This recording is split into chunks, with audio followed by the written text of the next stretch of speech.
My sister publicly threw me out of the house, convinced she had all the power and that no one would stand up for me. As she celebrated her victory in front of the entire family, Grandpa quietly stepped forward. What he revealed next shattered her confidence, exposed the truth, and changed everything in a single moment. I am Nia, 35 years old, and somehow still healing from wounds my family inflicted. As a successful real estate developer, I escaped their toxicity, but maintained occasional contact. Last Sunday, they invited me to an upscale brunch to catch up. Between mimosas and avocado toast, my mother leaned forward, smirking. You know, Nia, you are lucky we even include you. Pity goes a long way. I simply sipped my coffee and smiled. That night, I logged in, disabled every family credit account, and emailed my lawyer about selling the cabin. Before I continue this story, let me know where you are watching from in the comments below. Hit like and subscribe if you have ever had to stand up to family who underestimated your worth. Growing up in Fairfield, Connecticut, meant privilege to outsiders. But inside our sprawling colonial home, emotional coldness permeated every corner. Our four-bedroom house with its manicured lawn and heated swimming pool was a fortress of expectations I could never quite meet. My childhood bedroom, painted pale blue at my mother Elaine's insistence, despite my preference for green, became my sanctuary and prison. From elementary school through high school, I maintained straight A's, joined honor societies, and did absolutely everything possible to earn the respect of parents who only had eyes for my older sister Chloe. But all of that deeply painful history finally culminated last weekend during what was supposed to be a traditional Sunday dinner at Grandpa Elijah's historic Atlanta estate. The Sunday dinner was not merely a casual family gathering. It was a highly calculated, meticulously orchestrated political performance. My brother-in-law DeAndre was running a highly contested campaign for the state senate.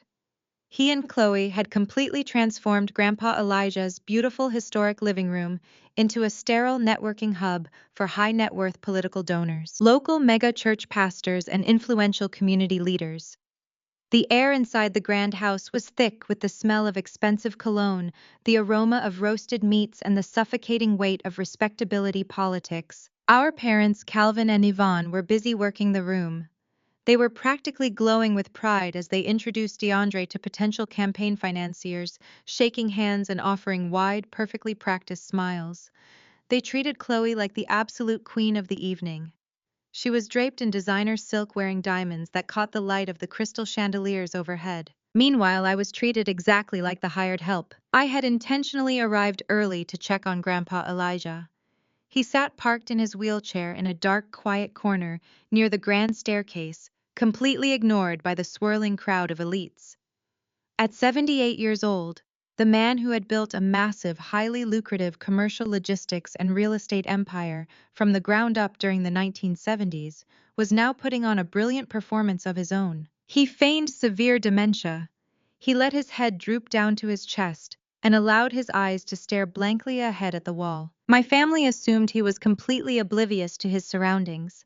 They talked over him, ignored his needs, and occasionally used him as a convenient prop to demonstrate their supposedly strong family values to the visiting political donors. But I knew the absolute truth.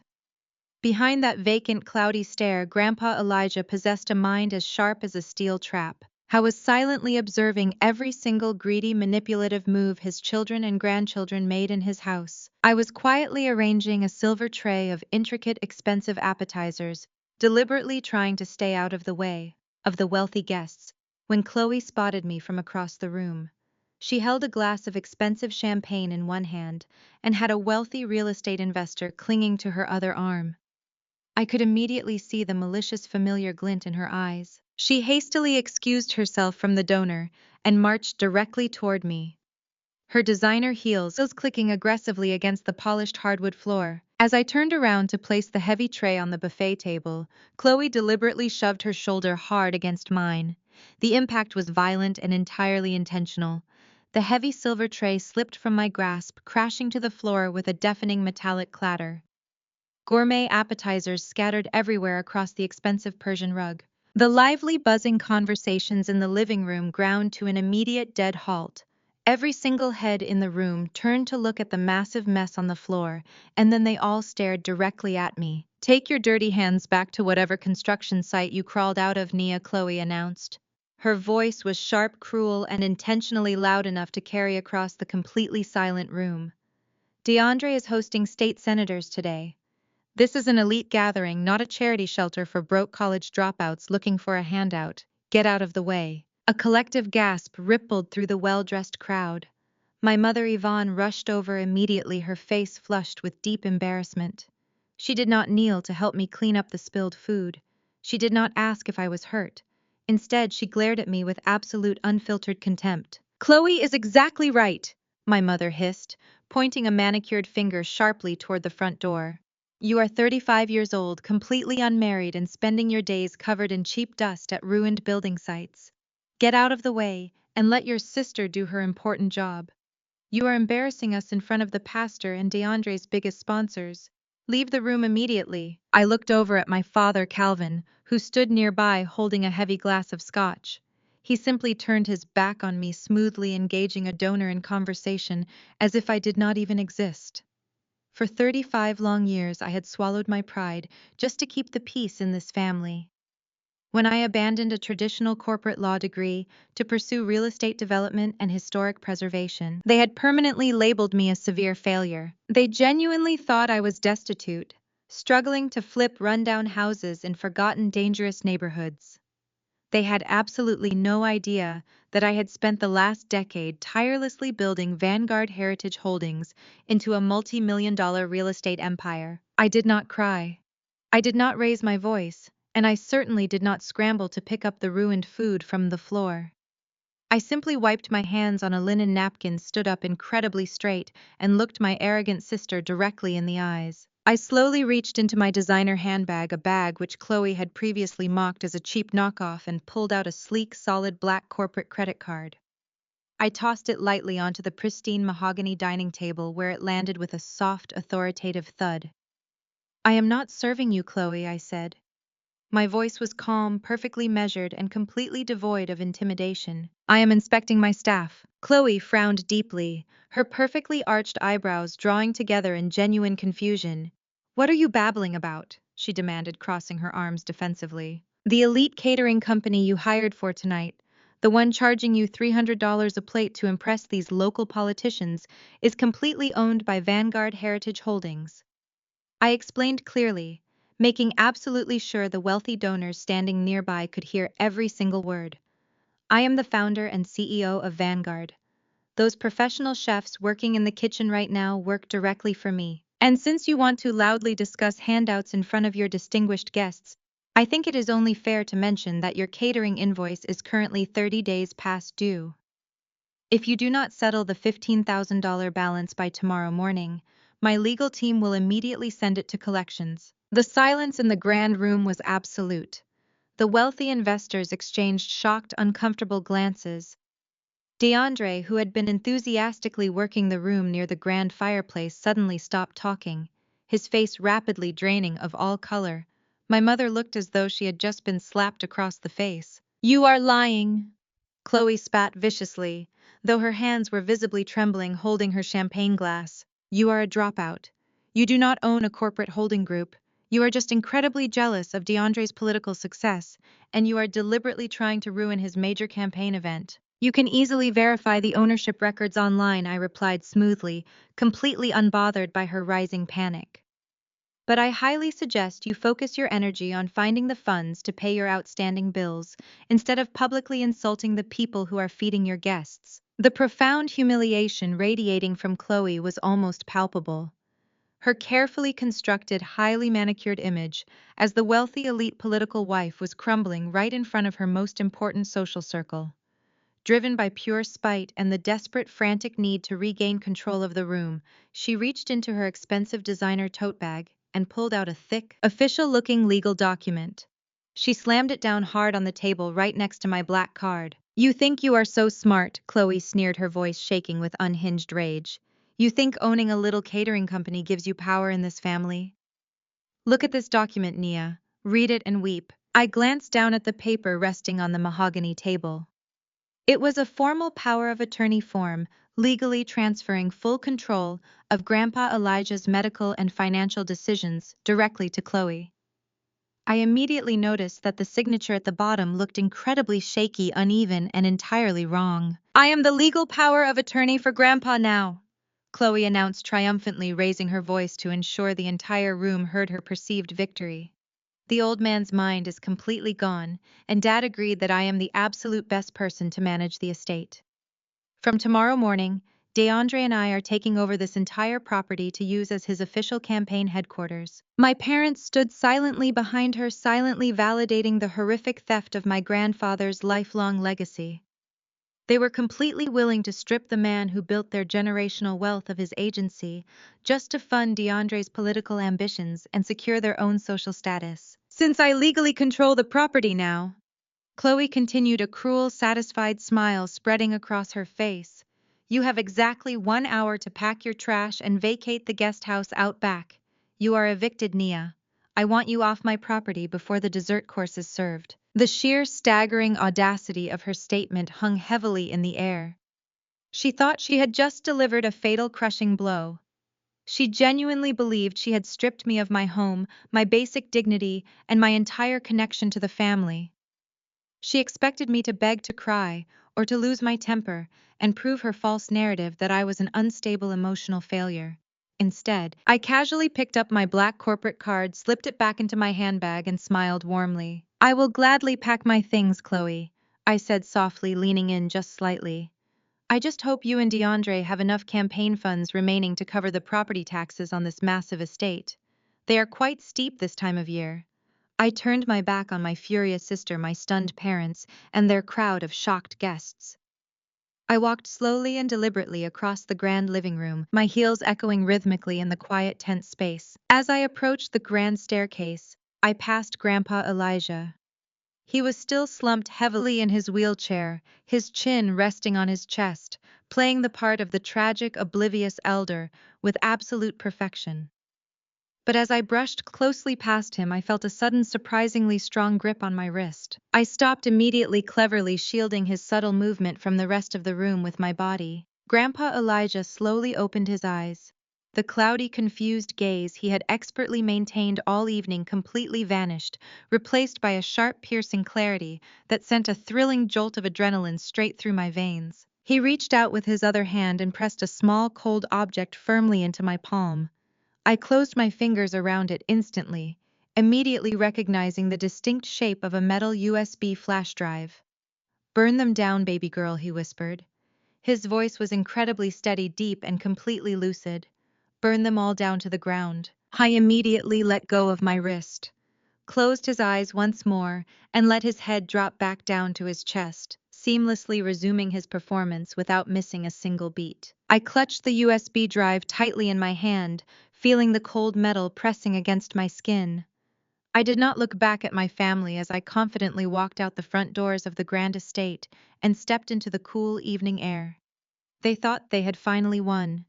They thought they had successfully discarded the black sheep of the family and secured their path to power and immense prestige. But they had absolutely no idea that they had just handed me the match, and Grandpa Elijah had just given me the gasoline. The eviction was not an ending. It was merely the beginning of a meticulous, devastating dismantling of everything they held dear. The heavy oak door of the guest house slammed shut behind me. I stood in the center of the modest living room, dropping my designer handbag onto the kitchen island. For 35 years, I had allowed these people to dictate my worth. Tonight, that chapter officially closed. I reached into my pocket and pulled out the small metal USB drive Grandpa Elijah had pressed into my palm. Its silver casing felt cold against my skin. I securely tucked it into the hidden zippered compartment of my leather travel duffel. I needed to move fast. I walked into the bedroom and began pulling my tailored blazers and silk trousers from the closet. I folded them with absolute precision, refusing to let the chaos of the main house dictate my movements. My parents thought I lived in this small guest house because I was a broke failure. In reality, I lived here to keep a close eye on Grandpa Elijah and to quietly protect the historic estate from falling into complete disrepair under my parents' negligent, greedy watch. Before I could grab my toiletry bag from the bathroom, the front door violently burst open. The hinges groaned as the heavy wood struck the wall. My mother Yvonne marched into the living space, her face twisted into an ugly mask of pure outrage. My father Calvin followed closely behind her, his jaw tightly clenched, his expensive designer suit looking suddenly very restrictive on his rigid frame. They did not come to comfort their daughter after she was publicly humiliated and unlawfully evicted. They came to do what they always did: damage control. "What is fundamentally wrong with you?" Nia Yvonne demanded, her voice echoing shrilly off the vaulted ceiling. She pointed a trembling manicured finger at me as I calmly emerged from the bedroom, holding a stack of neatly folded clothes. I placed my clothes into the duffel bag without breaking eye contact. "I am packing, Mother, just as the new legal head of the family requested." "Do not play smart with me," Yvonne snapped, stepping closer, the strong scent of her designer perfume filling the small room and making the air feel thick and suffocating. "You deliberately embarrassed your sister in front of the most powerful people in Atlanta. Your sister is going to be a senator's wife. She is building a real, respectable legacy that elevates this entire family and puts us in the rooms we belong in. And what do? You throw a childish temper tantrum over some catering appetizers.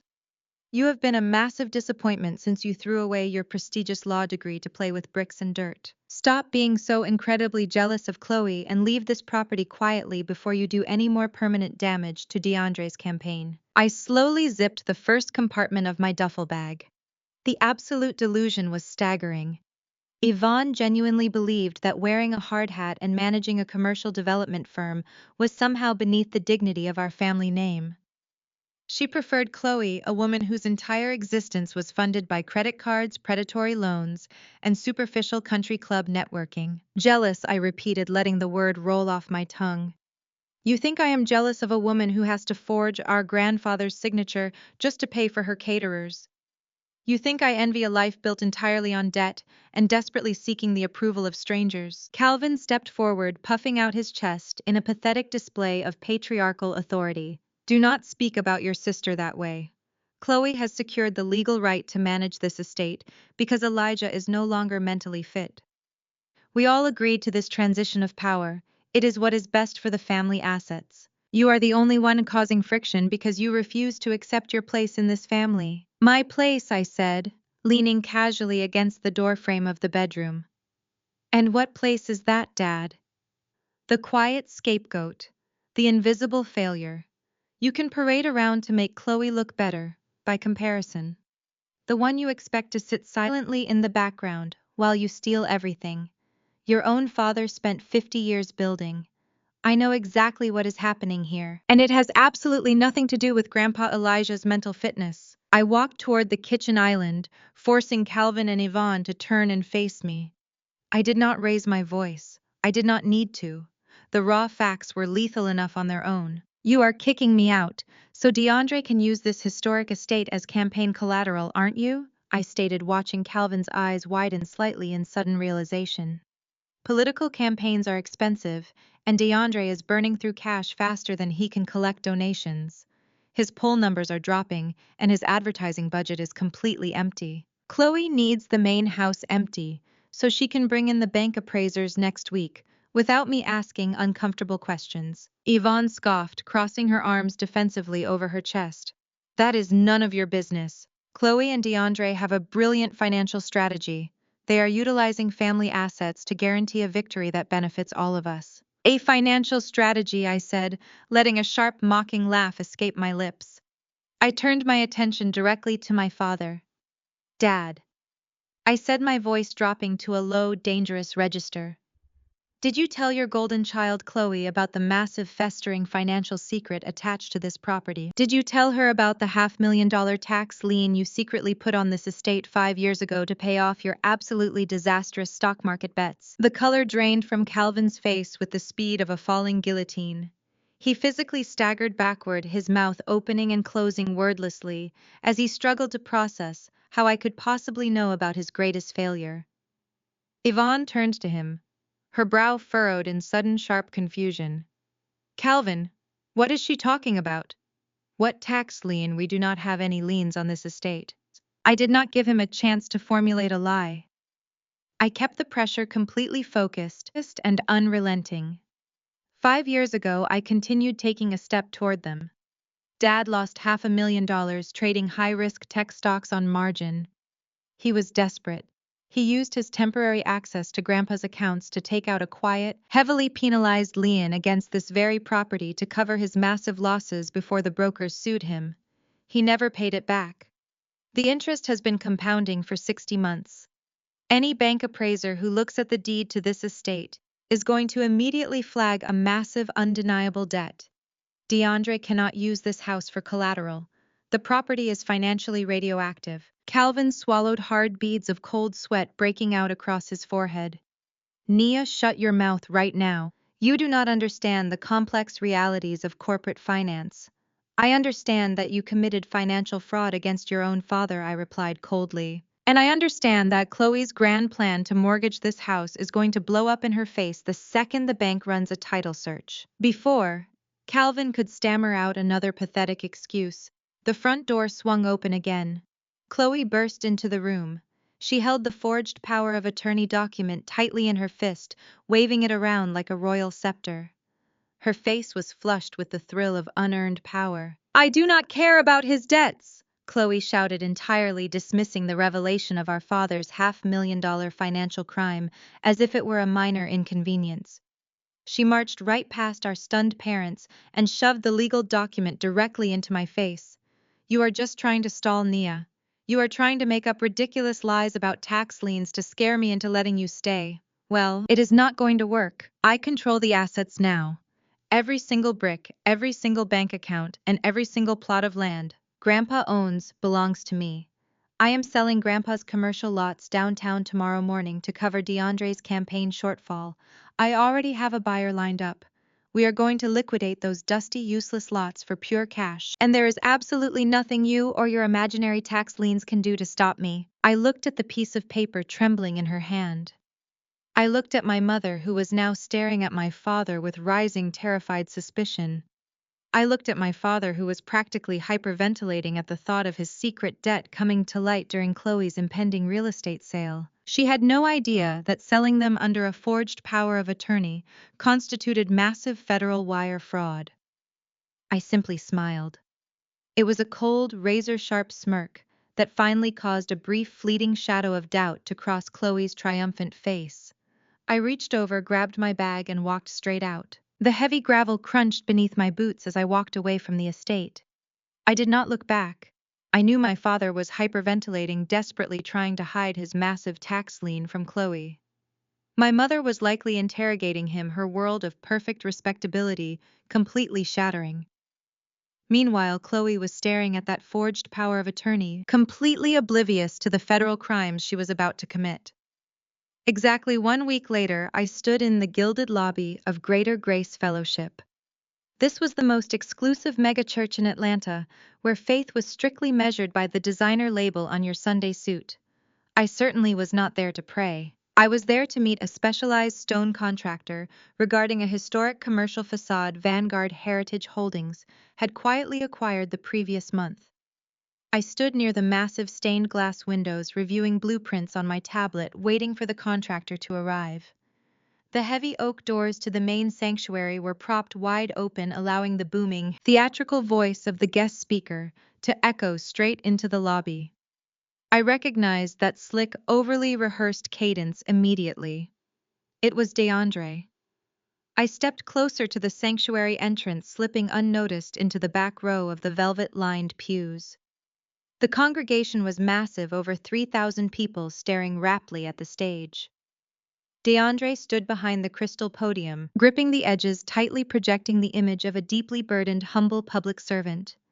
He was wearing a tailored charcoal suit that cost more than most of the congregation made in a month. My wife and I have faced unimaginable heartbreak this week. DeAndre projected, his voice thick with manufactured emotion. As you know, our beloved patriarch Elijah has suffered a rapid decline in his mental faculties. The burden of his dementia has fallen heavily on our shoulders. A sympathetic murmur washed over the thousands of attendees.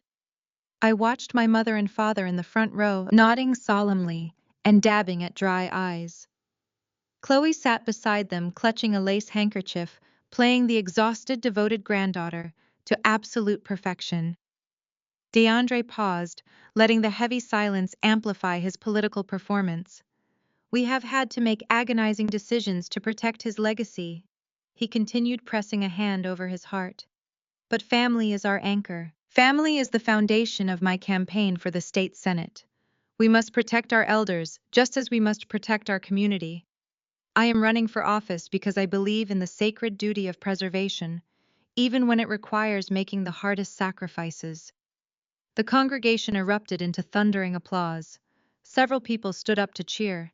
It was a masterclass in manipulation. DeAndre was actively using my grandfather's faked illness to secure campaign donations and votes from a community that blindly trusted the illusion of his perfect marriage.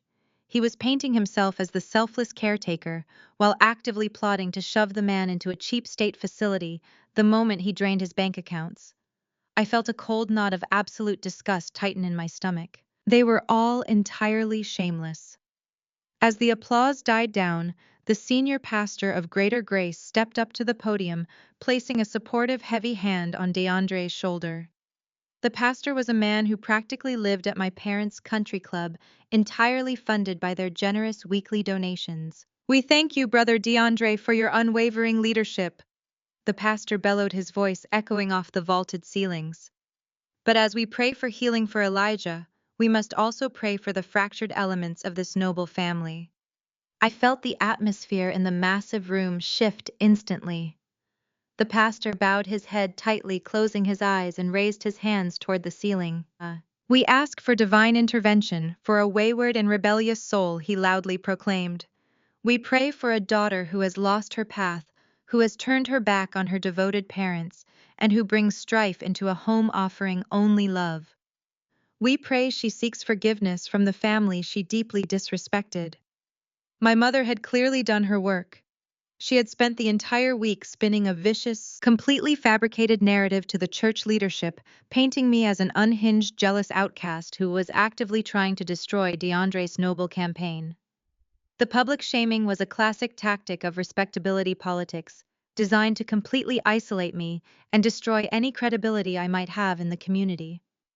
Several heads in the pews ahead of me turned around. Whispers swept through the aisles as family friends, people who had known me since childhood, located me standing in the back row.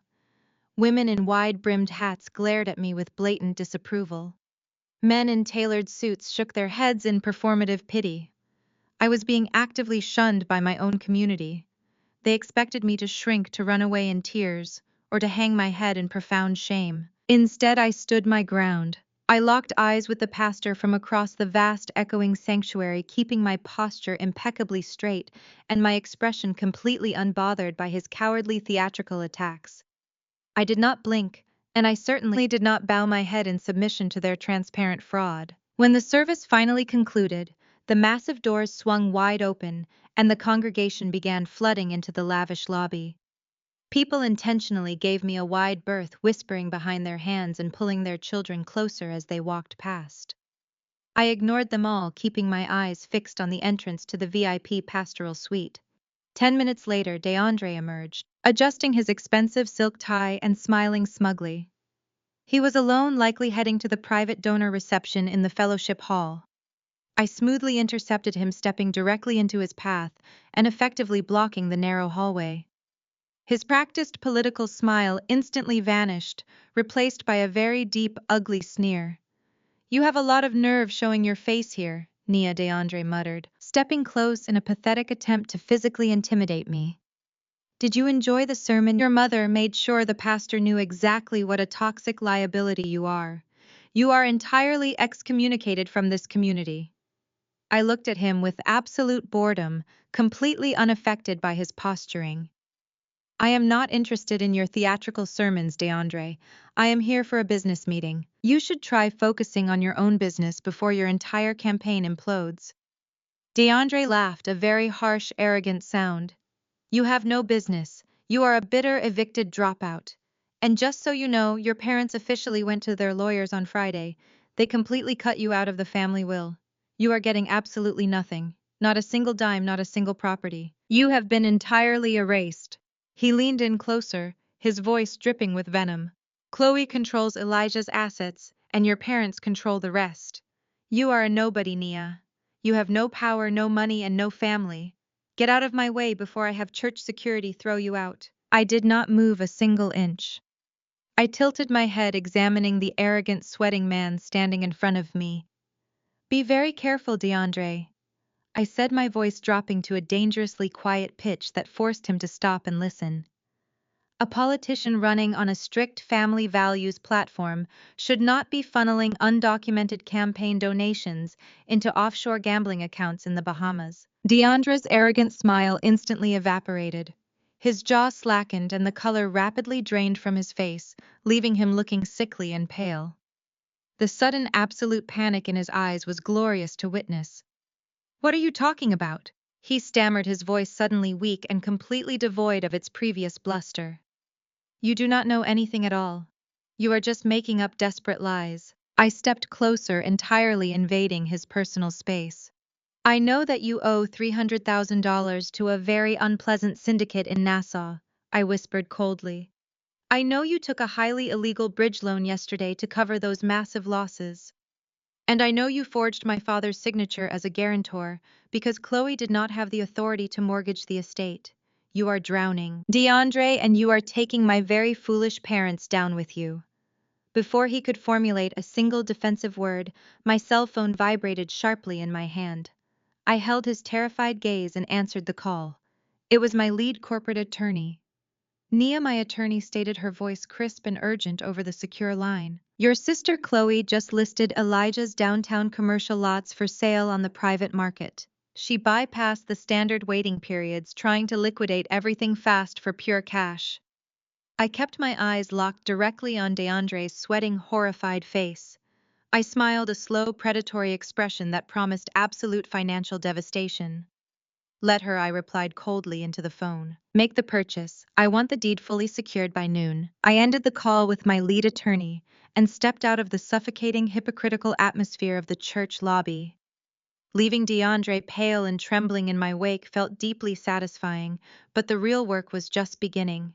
Within 20 minutes, my private driver pulled up to the sleek, ultra-modern high-rise in downtown Atlanta that housed Vanguard Heritage Holdings. As I walked through the towering glass doors and rode the private elevator up to the penthouse executive suite, I allowed myself a momentary reflection on the absolute absurdity of my family's delusions. They genuinely believed I spent my days covered in dust begging for scraps at rundown construction sites. In reality, I was the founder and chief executive officer of one of the most aggressive and successful commercial real estate firms in the Southeast. Vanguard occupied the entire top floor, a sprawling expanse of floor-to-ceiling windows, polished concrete and brushed steel.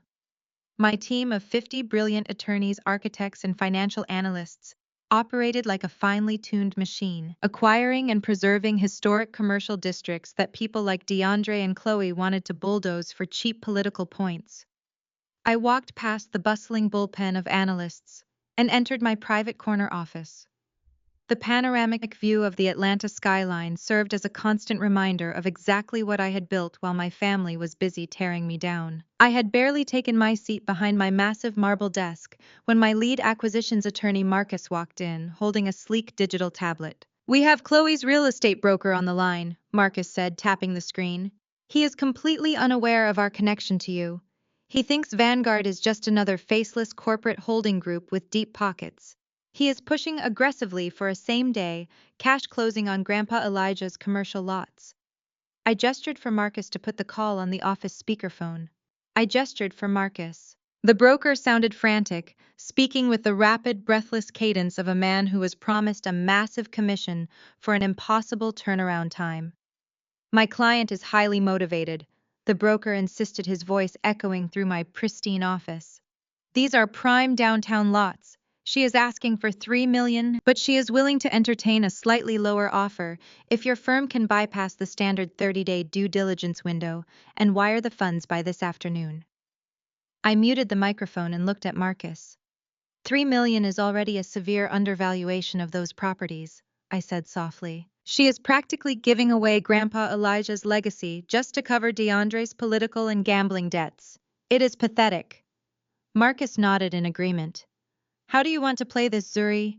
Unmute the line, I instructed. Marcus tapped the screen. Tell your client that Vanguard Heritage Holdings does not rush due diligence for anyone, Marcus stated firmly, following my silent cues. Furthermore, 3 million is entirely out of the question for a rushed, unverified cash deal. We will offer exactly $800,000. Take it or leave it now. The broker actually gasped audibly and sharply through the speaker. 800,000. That is practically daylight robbery. The land alone is easily worth 4 times that amount. My client will never accept such an insulting fraction of the value. I signaled to Marcus to cut him off. Then we withdraw our interest completely, Marcus said coldly. Have a very good day. Wait, the broker shouted desperately before Marcus could terminate the call. Give me exactly 5 minutes to speak with my client. Do not withdraw the offer. I smiled a cold, calculating smile. Chloe was completely cornered. She needed massive amounts of cash instantly to save her husband's collapsing campaign and pay off the illegal bridge loan they had taken out against Grandpa Elijah's estate. Exactly 4 minutes later, the broker returned to the line, his voice heavy with defeat. My client accepts the $800,000. She said to draw up the contracts immediately. I ended the call and let out a sharp, incredulous laugh. Chloe was so blinded by her own greed and desperation that she had just sold millions of dollars in generational wealth for absolute pennies. But the true trap had yet to be sprung. Send the purchase agreement to escrow, I told Marcus. But before we authorize the wire transfer, I need to personally review every single document Chloe submitted to the title company to justify her legal right to sell. 10 minutes later, Marcus placed a thick physical file folder on my desk. Inside were the copies of the escrow documents, including the power of attorney Chloe had flaunted in my face at the guest house. I did not need a forensic expert to see what was glaringly obvious. The signature at the bottom of the power of attorney was a blatant, sloppy forgery. I stared at the looping, jagged letters that were supposed to spell Grandpa Elijah's name. The pressure marks were entirely uneven, indicating someone tracing slowly over an existing image rather than signing with natural fluid motion. The slant of the letters leaned heavily to the left, whereas my grandfather's signature always stood perfectly upright. Chloe had not even bothered to hire a professional. She had likely traced it against a window or used a cheap software program to replicate a signature from an old birthday card. It was an insultingly lazy attempt at a major financial crime. I immediately summoned my entire senior legal team into my office. We are not just buying a property today, I announced to the room of sharp, attentive lawyers. We are building a federal case. I directed my team to begin compiling a massive ironclad binder of evidence. We pulled the metadata from the electronic submission, proving the document was created on a computer registered to DeAndre's campaign headquarters. We cross-referenced the forged signature against decades of Grandpa Elijah's authenticated legal filings. We drafted formal affidavits outlining the timeline of Chloe's desperate attempt to liquidate the assets. This was no longer a simple family dispute over a house. Chloe was committing federal wire fraud by using electronic communications to facilitate a criminal transaction. She was committing grand larceny by selling highly valuable assets she did not legally own. Every single document my team added to the growing black binder tightened the invisible noose around my sister's neck. But sitting in my quiet, controlled office, meticulously structuring their total legal and financial ruin, I had never felt more calm or more powerful. I watched the clock on my wall tick toward noon. The escrow company sent the final confirmation. Chloe had signed the closing papers. The fraudulent transaction was officially complete, leaving a permanent, undeniable paper trail leading directly to her. The trap had officially and permanently slammed shut. The profound silence of my office was suddenly shattered by the sharp ringing of my private cell phone. I glanced at the screen and saw my mother's name flashing brightly. Yvonne rarely called my private number, unless she needed a scapegoat to blame for one of Chloe's inevitable disasters. I picked up the phone, letting the silence stretch for a moment before I spoke. Hello, Mother. Zuri, you need to listen to me very carefully. Yvonne demanded, her voice shrill and vibrating with an ugly, frantic energy. DeAndre's campaign is dangerously short on cash right now. The property sale Chloe arranged is inexplicably delayed in escrow, and they need immediate liquid funds to pay the event staff for the massive gala tonight. The caterers are threatening to walk out. I leaned back in my ergonomic leather chair, looking out over the Atlanta skyline. And why exactly are you calling me about this?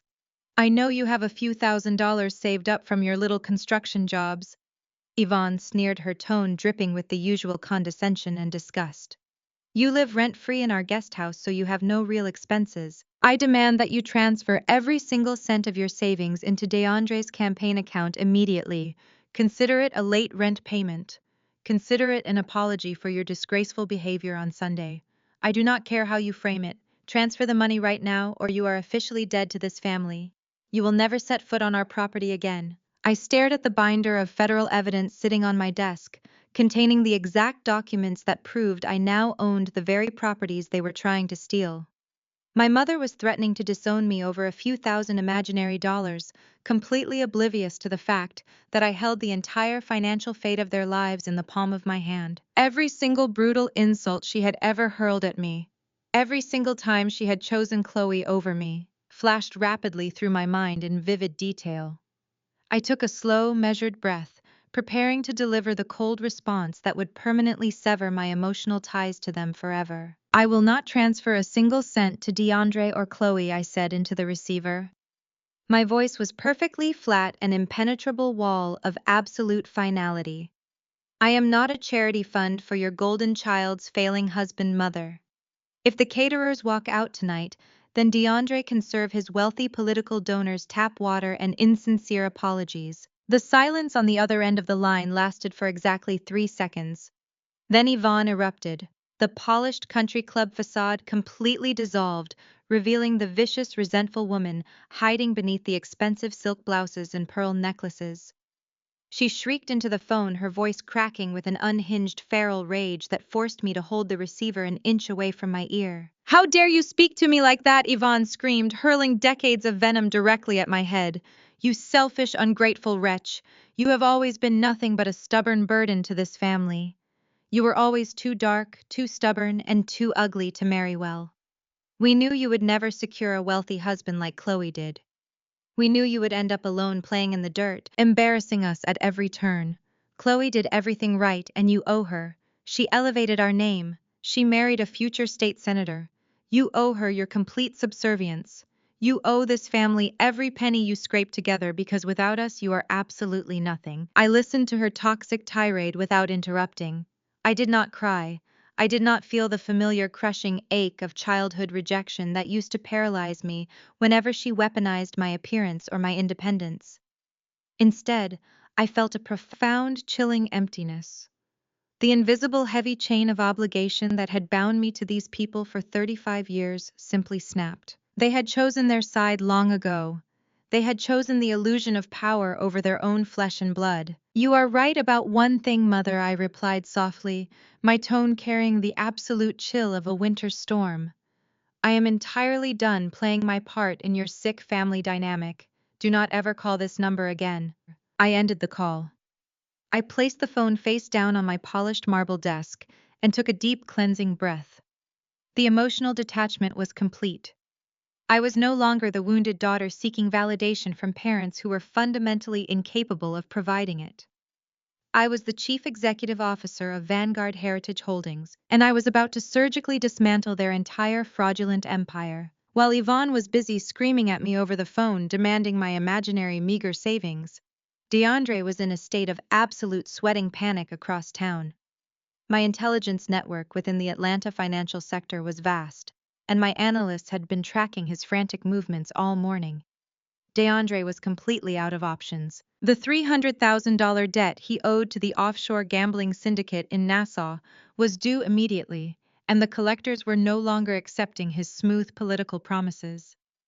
Chloe's rushed under-the-table sale of Grandpa Elijah's downtown commercial lots was supposed to provide his salvation, but that money was deliberately stalled in escrow by my legal team. Driven by pure desperation and the terrifying reality of his impending physical and political destruction, DeAndre made a fatal, unrecoverable error.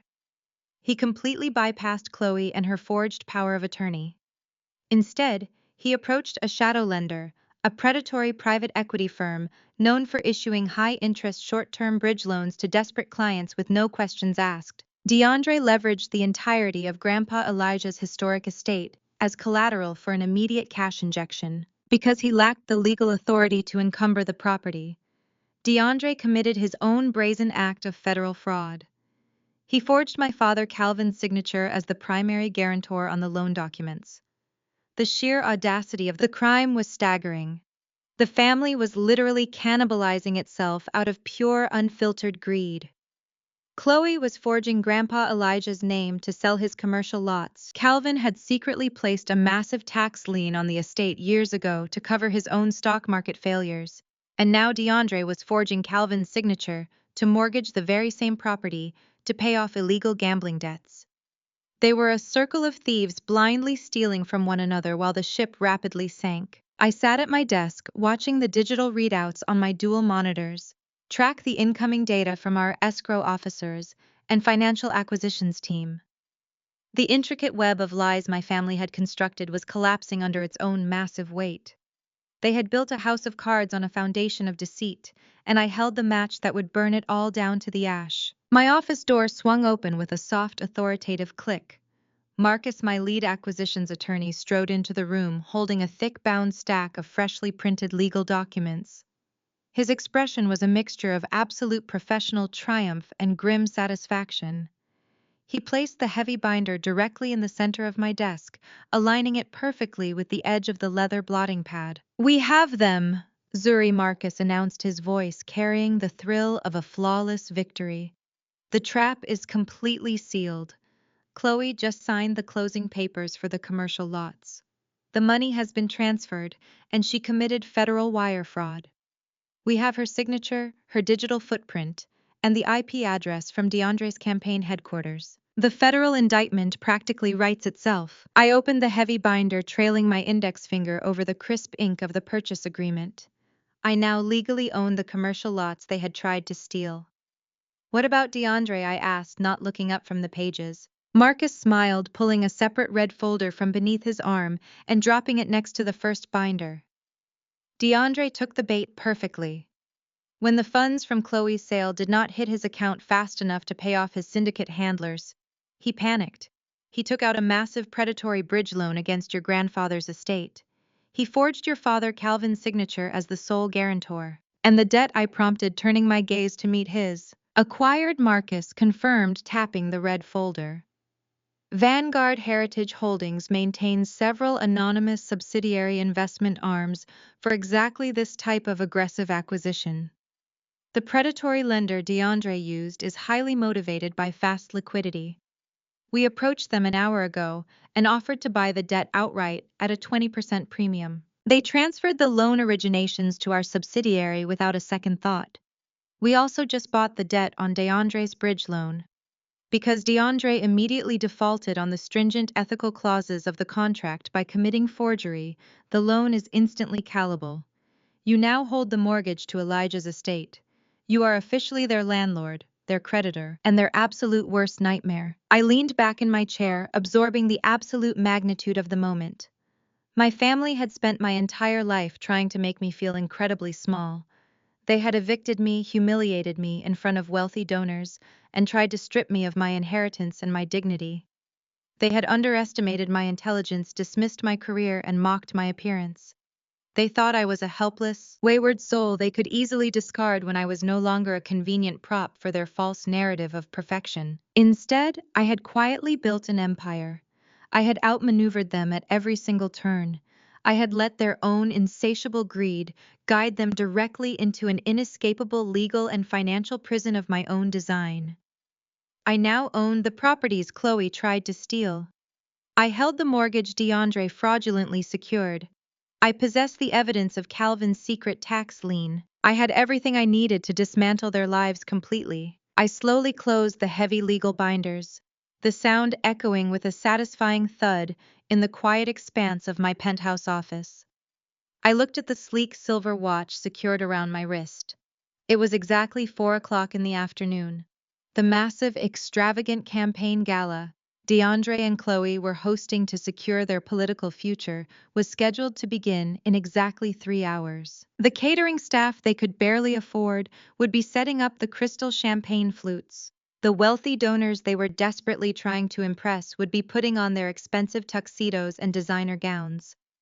The entire elite society of Atlanta was preparing to descend upon my grandfather's estate to celebrate a profound lie. Perfect timing for their gala tonight, I said softly, a genuine chilling smile finally breaking across my face. Marcus nodded, matching my cold expression. Do you want me to initiate the foreclosure proceedings and contact the federal authorities now, or wait until Monday morning? I stood up, smoothing my blazer. We are not waiting until Monday, Marcus, I replied. We are going to hand deliver the news personally. We are leaving now. The elevator descent from the penthouse was swift and entirely silent. Marcus stood beside me, his briefcase locked tight, holding the financial execution of my family. We stepped out into the subterranean parking garage of Vanguard, where my private security detail waited beside a fleet of black Maybachs. This was a night for absolute dominance. I slipped into the rear cabin of the lead vehicle. Waiting for me was a garment bag holding my armor for the evening. A custom $10,000 emerald green silk gown designed to catch every flashbulb and command every eye in the room. I changed quickly in the luxurious privacy of the heavily tinted cabin as the powerful convoy rolled out. I swept my hair into a flawless twist and fastened a heavy diamond collar around my neck. These were not rented jewels. They were the spoils of relentless empire building. Marcus handed me freshly stamped legal injunctions. I distributed them to the massive security contractors sitting in the jump seats. I gave my instructions with absolute clarity. No one touches my grandfather. No one leaves with family assets. We execute the foreclosure documents the second I give the signal. The men nodded, strictly professional. We parked exactly 1 block away, idling out of sight of the chaotic media circus. Meanwhile, Grandpa Elijah's historic property had been entirely transformed into a blinding theater of political desperation. Massive Klieg lights swept across the lawns. A dozen local news vans were parked along the circular driveway, their satellite dishes raised toward the night sky. The elite of Atlanta society were pouring through the double doors, a sea of expensive tuxedos, glittering dresses, and ruthless ambition. DeAndre had somehow pulled every political favor he had left to pack the room with influential state officials and high-net-worth donors. Inside the foyer, Chloe was performing the role of a lifetime. Draped in rented diamonds that sparkled under the chandeliers, wearing a skin-tight scarlet dress, she clung tightly to DeAndre's arm. She threw her head back and practiced laughter at jokes she did not find funny. She aggressively networked, whispering sweet promises of political favors into the ears of wealthy businessmen, completely unaware that she had sold her soul and her future for $800,000 of stolen cash currently sitting in a Vanguard holding account. My parents, Calvin and Yvonne, were equally complicit in the sickening charade. Positioned near the open bar, they aggressively schmoozed state senators. Calvin held a glass of expensive scotch, laughing loudly, projecting the image of a wealthy patriarch. Yvonne casually lied to the wives of local pastors about her philanthropic work. They were celebrating a victory built entirely on quicksand. In the midst of this glittering chaos, the true owner of the estate sat entirely abandoned. Grandpa Elijah had been parked in a dark, drafty corner of the hallway, right next to the swinging kitchen doors. The catering staff rushed past, entirely ignoring the elderly man whose home they were occupying. Calvin and Yvonne had not checked on him once. Chloe explicitly ordered the nursing staff to stay out of sight, not wanting the messy reality of his dementia to ruin her aesthetic. He sat playing the tragic invalid, perfectly waiting for the match to strike. Chloe excused herself from a donor and marched toward the front door. She pulled the head of her private security detail aside. "I have a very specific non-negotiable order," she hissed, vibrating with paranoid tension. My sister Zuri is severely unstable and highly dangerous. She has been stalking the property. If she shows up at those gates tonight, you do not talk to her. You do not reason with her. You immediately call the Atlanta police and have her arrested for criminal trespassing. I want her thrown in a holding cell before dessert is served. Do I make myself clear? The security chief nodded briskly. Chloe smiled, smoothing down her scarlet dress, genuinely believing she had secured her fortress. She thought I was sitting in some cheap motel, mourning the loss of my family. She thought her smear campaign had broken my spirit. Back in the Maybach, I watched the dashboard clock click exactly to 8 o'clock, the peak arrival time for Platinum Tier campaign sponsors. I tapped the partition glass. Move in, I instructed my driver. The engine purred very smoothly as the heavy armored vehicle glided forward, followed seamlessly by the accompanying Maybachs. We rolled up the long oak-lined avenue leading to the main gates. The flashing cameras of the local press corps immediately swiveled toward us, sensing the arrival of massive wealth. The perimeter guards stepped forward, holding up their hands to halt the imposing convoy. My driver rolled down the window just enough to hand the guard a heavy black envelope. The guard opened it, his eyes widening at the enclosed platinum sponsorship credentials. Vanguard Heritage Holdings was listed as the largest financial backer of the evening. It was a completely fabricated document my legal team drafted an hour ago, but it looked incredibly official. The guard scrambled for his radio, his voice cracking with sudden panic. "Ma'am, we have a massive situation at the front gate." He barked over the secure channel into Chloe's earpiece. "We have a convoy of 3 black Maybachs pulling up right now. They are demanding entry. They claim to be the top-tier platinum sponsors from a corporate holding firm." Inside the foyer, Chloe heard the radio transmission. Her eyes instantly lit up with pure, unfiltered greed. A convoy of Maybachs meant unimaginable life-saving cash. It meant her desperate prayers had finally been answered. She abandoned the senator, signaling for DeAndre to follow her. "Open the gates!" Chloe shouted into her radio, shrill with excitement. "Open the gates right now and clear the driveway. Have the valet stand down. I will greet them personally at the front steps. Bring them straight up." She ran toward the massive double doors, throwing them wide open and stepping onto the grand portico. The news cameras clustered around the steps began flashing rapidly, capturing the perfect political wife, welcoming her financial saviors. DeAndre hurried up right behind her, pasting on his most humble smile. Calvin and Yvonne abandoned the open bar and joined them on the porch. The entire family stood together, united in their absolute worship of money. The massive iron gates slowly swung open for us. My driver navigated the circular driveway with practiced precision, tires crunching loudly over gravel. The 3 Maybachs glided to a flawless halt directly in front of the sweeping marble staircase. The flashing cameras reached a frantic crescendo. The crowd of elite donors pressed against the windows, eager to see which billionaire had arrived to save DeAndre's sinking ship. Chloe beamed, radiating absolute triumph. She took a step down the marble stairs, extending her arms in a gesture of magnanimous welcome. "Welcome to our home," she projected loudly, ensuring the press corps captured every syllable.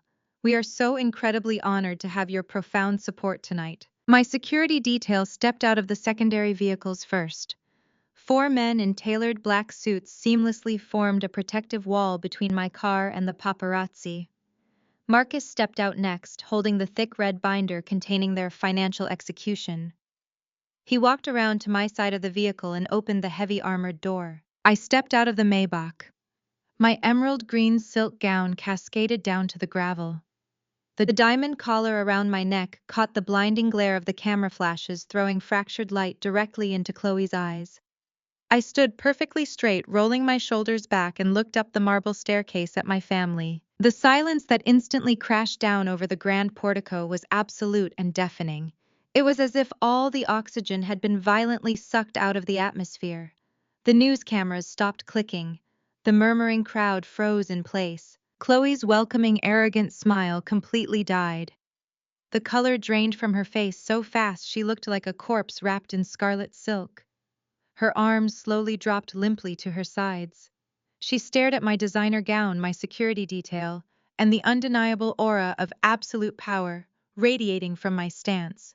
DeAndre physically staggered backward, his mouth opening and closing without producing a single sound. Calvin dropped his glass of scotch. It shattered loudly against the marble steps, the amber liquid pooling around his shoes. Yvonne clutched her chest, her eyes wide with unadulterated terror. They were staring at the ghost they had tried to bury, returning as a queen to claim her throne. I did not break eye contact with my trembling sister. I slowly walked up the first marble step, the sound of my heels striking the stone echoing like a gunshot in the silent night. "Good evening, Chloe," I finally said, my voice carrying clearly across the frozen crowd. "I believe we have some very urgent real estate matters to discuss." I brushed past Chloe, the heavy emerald silk of my custom gown whispering against her trembling legs. She remained completely paralyzed on the marble steps, her jaw slack, her eyes wide with a terror that finally matched the deep ugliness of her soul. I did not wait for her to formulate a frantic, stuttering response. I stepped gracefully over the shattered crystal of my father's dropped scotch, ascending the final stairs and walking directly through the towering double doors of my grandfather's historic home. The grand ballroom was a blinding theater of absolute excess. DeAndre and Chloe had spared no expense spending stolen money to rent towering arrangements of imported white orchids, draping the historic mahogany banisters in expensive silk ribbons, and hiring a string quartet that played softly in the corner. The room was packed shoulder to shoulder with the absolute elite of Atlanta. I recognized state senators, powerful real estate moguls, and wealthy political donors, whom my family had desperately courted for years. As I stepped into the radiant light of the massive crystal chandelier, the atmosphere in the room violently shifted. The low hum of affluent conversation abruptly died, replaced by a stunned electric silence. I did not hesitate. I walked forward, my chin held high, my posture projecting the absolute undeniable authority I had painstakingly earned. The sea of expensive tuxedos and designer gowns naturally, almost magnetically parted for me. I walked through the center of the grand ballroom like Moses parting the Red Sea. My personal security detail flanked me with flawless military precision, creating an impenetrable wall of dark suits that dwarfed the wealthy guests scrambling to get out of my way. Out of the corner of my eye, I spotted him. Tucked away in a dark, drafty alcove near the swinging kitchen doors, entirely isolated from the glittering celebration, sat Grandpa Elijah. He was slumped in his wheelchair, wearing a faded cardigan, looking confused by the flashing lights and the sea of strangers occupying his cherished home. My heart fiercely tightened at the sight of his neglect. Calvin and Yvonne had pushed him into a shadow so his declining health would not ruin their perfect political aesthetic. I caught my grandfather's eye for a fraction of a second. He blinked, a faint spark of recognition cutting through his dementia. I offered him a slow, silent nod. I was taking our home back. Suddenly, the frantic, sharp clicking of designer heels echoed rapidly across the hardwood floor. Chloe had finally snapped out of her paralytic shock. She came tearing into the ballroom, frantically pushing past a group of wealthy donors, her scarlet silk dress catching on the edge of a catering table. She was hyperventilating, her chest heaving with rapid, shallow gasps. She desperately forced a grotesque, strained smile onto her face for the benefit of the staring politicians, but the muscles in her cheeks were violently twitching. Her eyes were completely wild, feral with the realization that she was entirely losing control of her meticulously crafted narrative. She intercepted me exactly in the center of the room. Chloe leaned in close, her expensive floral perfume entirely failing to mask the sharp, acrid scent of her mounting panic. She grabbed my forearm, her manicured acrylic nails digging painfully into my skin as she hissed through her terrifying frozen smile. "I told you to stay away from here!" Chloe spat, her voice vibrating with a venomous, unhinged rage that only I could hear. "Security escort this vagrant off my property immediately!" She threw her hand out, gesturing frantically toward the men in black uniforms stationed around the perimeter of the ballroom. Two estate guards instinctively took a step forward, reaching toward their communication radios. But before they could even cross the threshold of the dance floor, my personal security team moved. It was a flawless, intimidating blockade. My men smoothly stepped directly into the path of the approaching guards, crossing their arms over their broad chests. The sheer physical disparity was almost comical. The estate guards immediately froze, recognizing that any attempt to forcibly remove me would end in their absolute destruction. They slowly backed away, lowering their hands, completely surrendering their authority. Chloe gasped, her fake smile finally collapsing into an expression of profound, unadulterated horror. She looked frantically around the room, realizing that the very men she had hired to protect her were refusing to obey her direct commands. The wealthy donors and politicians were now openly staring, whispering behind their champagne flutes, watching the supposed golden child of the family entirely unravel in the center of her own political gala. A catering waiter, frozen by the sudden tension, happened to be standing to my left, holding a silver tray. I calmly reached out and took a crystal flute of champagne. I took a slow, deliberate sip, letting the sparkling wine cool my throat, before I turned my gaze back to my hyperventilating sister. "Your property?" I asked softly, my voice carrying clearly across the absolute silence of the grand ballroom. I tilted my head, looking at her with a mixture of cold pity and victorious amusement. "Chloe, you really should have read the fine print on the catering event and security contracts you so eagerly signed for tonight." Her breath hitched. "What are you talking about?" she whispered, the remaining color draining rapidly from her face. "You thought you were dealing with a web of independent contractors," I explained, taking another casual sip of my champagne. "You hired Apex Event Solutions to provide the floral arrangements and the string quartet. You hired Sentinel Protection Services to guard the gates. You secured the bridge loan through a private equity firm that promised no questions asked. You are so blinded by your own desperate vanity that you never bothered to check the parent companies." I took a step closer, forcing Chloe to instinctively retreat. "I own Vanguard Heritage Holdings, Chloe. Apex Event Solutions is a wholly owned subsidiary of my firm. Sentinel Protection Services operates exclusively under my corporate umbrella. I employ these guards you are currently screaming at. I own the private equity firm that holds the fraudulent mortgage." DeAndre signed, using Calvin's forged signature. "And as of 4 o'clock this afternoon, I officially own the commercial downtown lots you sold using a forged power of attorney." Chloe physically staggered backward, her hands flying to her mouth to stifle a sob. The diamond bracelets on her wrists clinked together, a hollow, mocking sound. "You do not own this estate," I continued, my voice echoing like a judge reading a final sentence. "You do not own the land. You do not even own the catering trays passing around the room. You are absolutely nothing but a guest at my party, and your invitation has just been permanently revoked." Before Chloe could collapse entirely, the crowd violently parted again. Calvin stormed through the throng of wealthy guests, pushing past a state senator without a single word of apology. His face was a mottled, dangerous shade of purple, the veins in his neck bulging against his starched white collar. He had witnessed the entire exchange from the foyer, and the realization that his patriarchal authority had been completely dismantled by the daughter he despised drove him into a state of absolute blinding fury. He marched directly up to me, aggressively invading my personal space, trying to use his physical size to intimidate me, just as he had done my entire childhood. He pointed a trembling, thick finger directly at my face. "I do not care what little shell game you are playing, Zuri," Calvin roared, completely abandoning any pretense of upper-class decorum. Saliva flew from his lips, landing on the polished hardwood floor. "You are trespassing on my family's historic estate.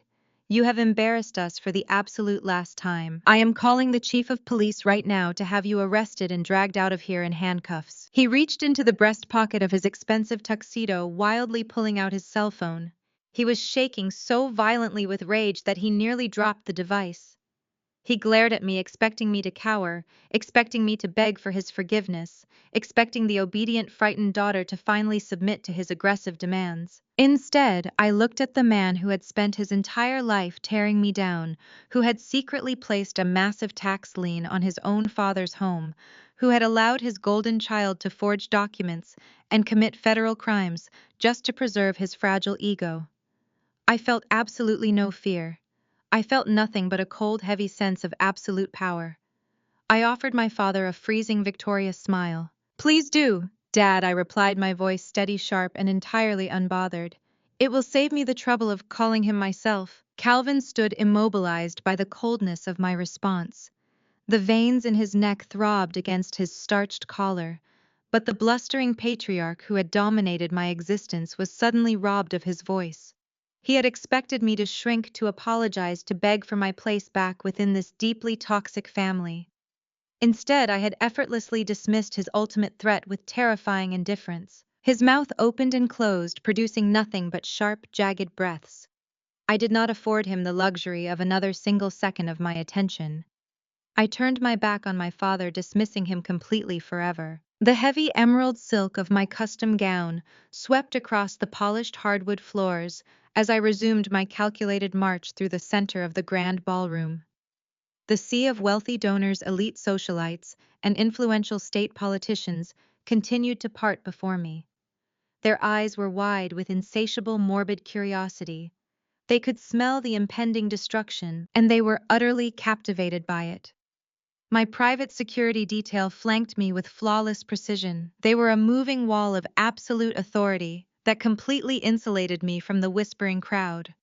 I kept my gaze locked squarely on the stage area directly. At the far end of the grand ballroom, elevated on a lavishly decorated temporary stage, DeAndre was in the middle of delivering his keynote address. He stood behind a clear acrylic podium bathed in the warm glow of professional stage lighting. He looked the part of the perfect, trustworthy political candidate. His tailored tuxedo fit impeccably, his posture was commanding, and his gleaming white smile was working overtime to charm the hundreds of wealthy checkbooks sitting in the audience. He was gesturing expansively, weaving a masterful, sickeningly false narrative about community legacy and the profound importance of strong familial bonds. He spoke passionately about Grandpa Elijah, referencing the elderly man parked in the dark hallway as his ultimate inspiration, his guiding light, and the moral compass of his entire campaign. The sheer hypocrisy of his words made my stomach churn with violent disgust. He was standing in my grandfather's home, spending my grandfather's money, and using my grandfather's sterling reputation to purchase political power, all while secretly planning to throw the man into a substandard state facility the moment the checks cleared.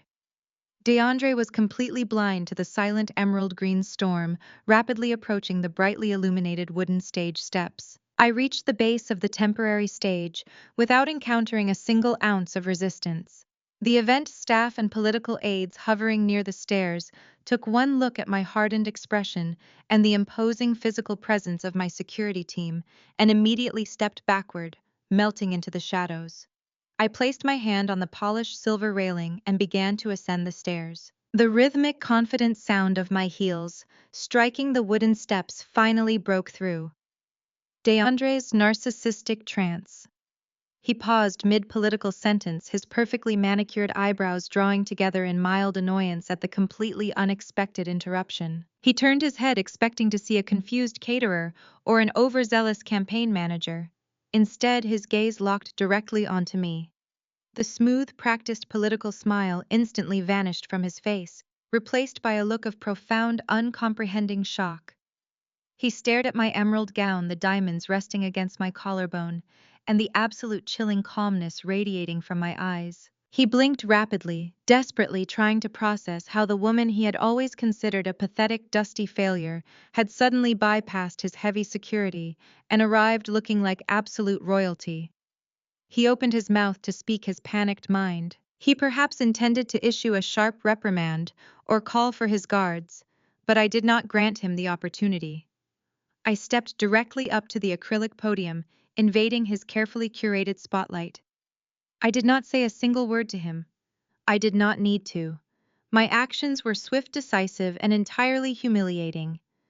I reached forward, my hand moving with practiced certainty, and gripped the thick black cable connecting his primary microphone to the sound system. With one sharp, deliberate yank, I unplugged his microphone. The loud, booming resonance of his political speech was instantly permanently severed. His voice was replaced by a jarring pop of static that echoed terribly across the massive ballroom. DeAndre stumbled backward, physically recoiling from the podium, as if the acrylic structure had suddenly caught fire. He looked down at the severed black cord resting in my manicured hand, his eyes wide with rising, uncontrollable panic. The hundreds of wealthy guests sitting in the ballroom gasped in collective shock, murmuring in confusion as their candidate was abruptly silenced. I completely ignored his terrified, stammering attempts to regain control of the stage. I turned my back on his pathetic display without any hesitation. I walked purposefully toward the corner of the elevated platform, where the event DJ sat behind a massive soundboard. The young DJ, wearing oversized headphones and a panicked expression, watched me approach, like a deer caught in the headlights. My lead security guard stepped up beside me, silently crossing his massive arms. The DJ immediately raised his hands in a gesture of absolute surrender and hurriedly stepped away from his intricate equipment. I stepped up to the soundboard, my eyes quickly scanning the maze of sliders, dials, and digital displays. I located the primary auxiliary input port audio connection point. It was connected directly to the master speakers that surrounded the ballroom. I reached into the hidden pocket of my gown and retrieved my sleek smartphone. I plugged the auxiliary cable securely into the bottom of my device.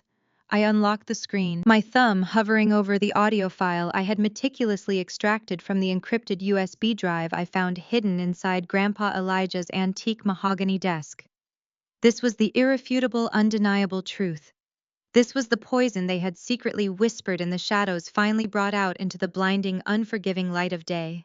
I pushed the audio master slider. I pushed the volume control all the way to its maximum limit. I took a deep, steadying breath, preparing to permanently detonate the fraudulent lives of the people who had tried to bury me. I pressed play. The audio recording hissed with a brief second of static before booming through the massive, high-fidelity speakers with crystal-clear acoustic precision. Chloe's sharp, callous, and instantly recognizable voice echoed through the grand ballroom, bouncing violently off the crystal chandeliers and historic walls. Just double his sedatives, so he signs the power of attorney. The old man is practically a vegetable anyway. The ballroom descended into a state of absolute horrifying silence. The clinking of champagne glasses ceased entirely. The elite of Atlanta froze, paralyzed by the sheer cruelty of the words hanging heavily in the air. But the recording was not finished. DeAndre's smooth, arrogant baritone voice immediately followed, booming through the speakers with sickening clarity. "Once we get the money, we'll stick him in a state home. These church idiots will vote for me regardless." The reaction from the crowd was instantaneous and utterly catastrophic. The highly respected megachurch pastor physically dropped his gilded event program. He looked disgusted. The wealthy political donors, the men and women who had written massive checks based on DeAndre's fabricated family values, began pulling out their smartphones, rapidly recording the unfolding disaster. An angry, deeply offended murmur swept through the room, quickly escalating into a loud, undeniable chorus of outrage and profound, intense, unyielding revulsion. Right now, near the open bar, Calvin and Yvonne stood perfectly rigid, looking exactly like they had just seen a terrifying, inescapable ghost. The pristine, untouchable illusion of their perfect golden child had vaporized. It left behind the ugly core of greedy souls laid entirely, completely bare tonight. On the stage, the reality of his total destruction finally crashed down on DeAndre. He was sweating profusely, thick beads of moisture rolling down his forehead, completely ruining his expensive camera-ready makeup. His chest heaved with frantic, terrified breaths. Driven by panic, he leaped across the stage toward the DJ booth. He lunged forward and ripped the auxiliary cord out of my phone. The audio cut off with a screech, but the damage had been inflicted. The truth was out. DeAndre scrambled across the platform, grabbing a microphone. He turned to face the crowd, highly agitated, fully, utterly ruined. His eyes were completely manic, and his voice was booming with a very unhinged desperation. He gripped the plastic microphone stand with both hands, his knuckles turning stark white under the intense stage lighting. The entire ballroom stared at him, collectively holding their breath, as he desperately tried to salvage the ashes of his meticulously crafted political empire. He shouted into the mic, "It's a fake. It's AI. My sister-in-law is a jealous, psychotic dropout who made a deep fake to ruin my career." He turns to Chloe for backup. "Show them the legal papers, Chloe. Show them we are legitimate." Chloe physically flinched at the volume of her husband's terrified screaming. For a split second, the polished, aristocratic mask slipped completely, revealing the cornered, desperate animal underneath. The flashing camera bulbs from the local press corps illuminated the sheer panic pooling in her eyes. But decades of absolute entitlement and blind arrogance possess a powerful momentum. She could not accept defeat.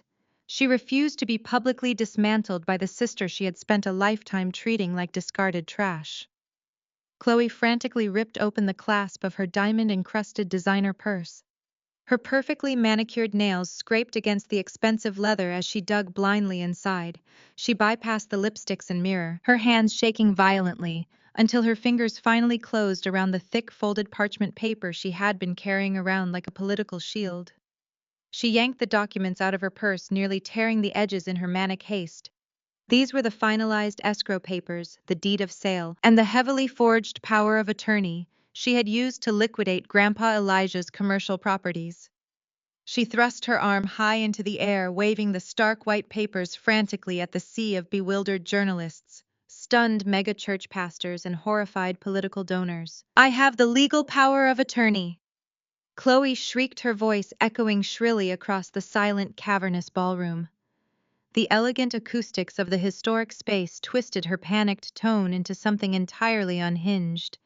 She pointed a trembling finger at the documents in her own hand, shaking them so violently they produced a sharp snapping sound. "I sold my grandfather's commercial lots to a massive, highly legitimate corporate holding group yesterday afternoon. I secured the cash to protect this estate and secure our family's future. I am the one holding us together." She then turned her venomous gaze directly toward me, her face contorting with a desperate, ugly rage. She leveled her accusing finger at my emerald green gown. "Zuri is nothing but a broke, bitter liar. She is a jealous, pathetic dropout who has spent her entire miserable life resenting my success. She engineered this entire disgusting stunt just to steal our shine and ruin DeAndre's big night, because she has absolutely nothing of value in her own pathetic existence. Do not listen to a single word she says.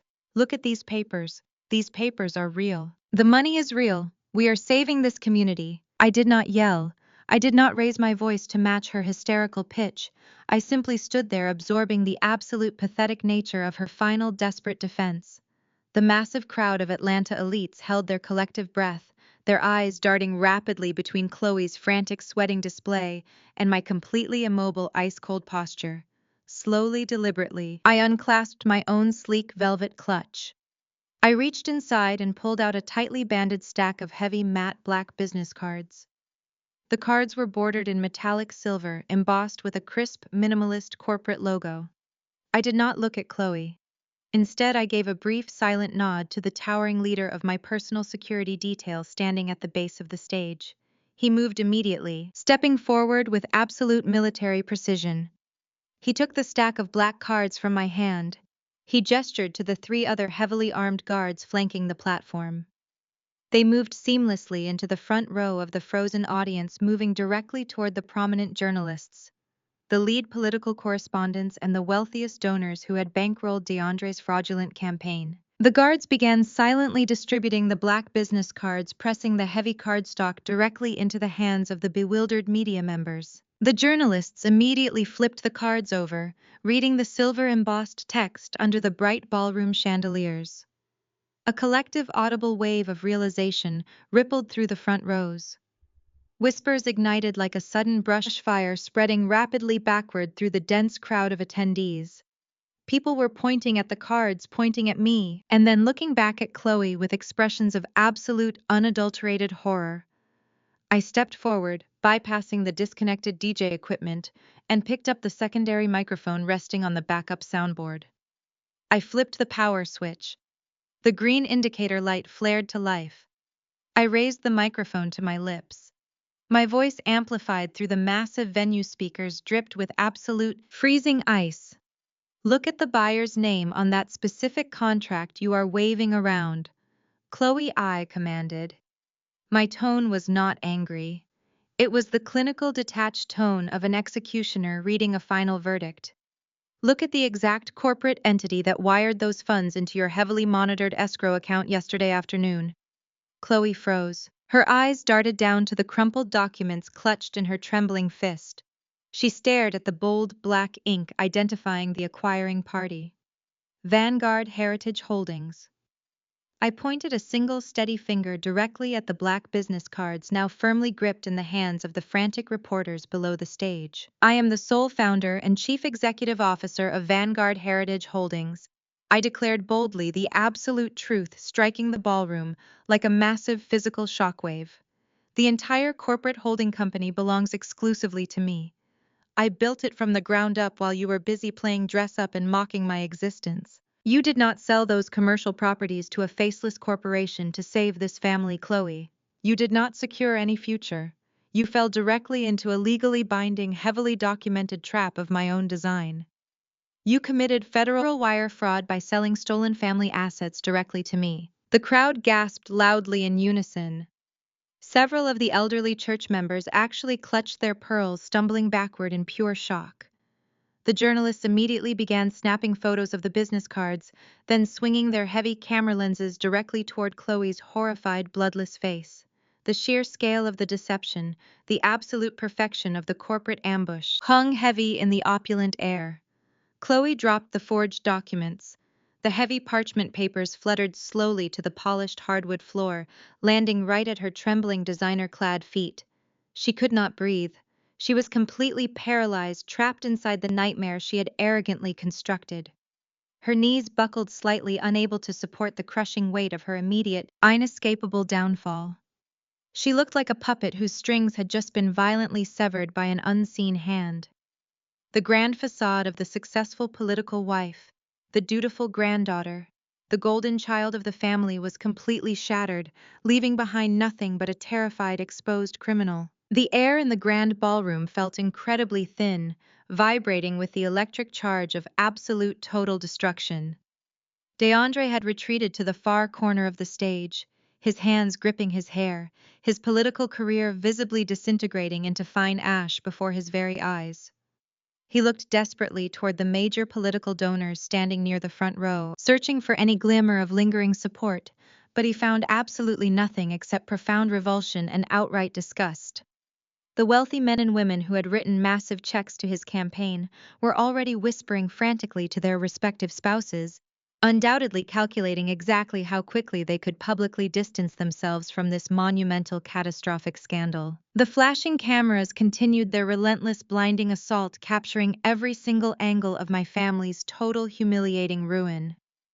I stood perfectly still on the elevated platform, the heavy emerald silk of my custom gown pooling elegantly around my feet, feeling the glorious, undeniable weight of total victory. I had not just defeated them, I had surgically dismantled their entire false reality. Down on the main floor, the initial shock holding the crowd hostage finally began to fracture. Shouts erupted from the press pool.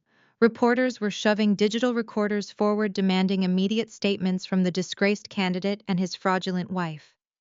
The carefully orchestrated high society campaign gala had officially devolved into a chaotic, unmanageable crime scene. Waiters carrying silver trays of expensive hot appetizers abandoned their posts, staring openly at the stage. The string quartet in the corner had abruptly stopped playing mid-performance, their bows resting loosely against their instruments. Every eye in the room, hundreds of piercing, judgmental stares were locked onto the spectacular destruction of my sister and her husband. The private security team I employed stood their ground with stoic discipline, forming an impenetrable barrier that kept the surging media away from the stage steps, ensuring my complete safety while my family drowned in their own toxic, self-inflicted disaster. The echo of my father's furious declaration bounced off the high vaulted ceilings of the grand ballroom, lingering in the heavy, suffocating air. The wealthy donors, the terrified politicians, and the scheming family members all stared at me, waiting for my reaction. I did not flinch. I did not blink.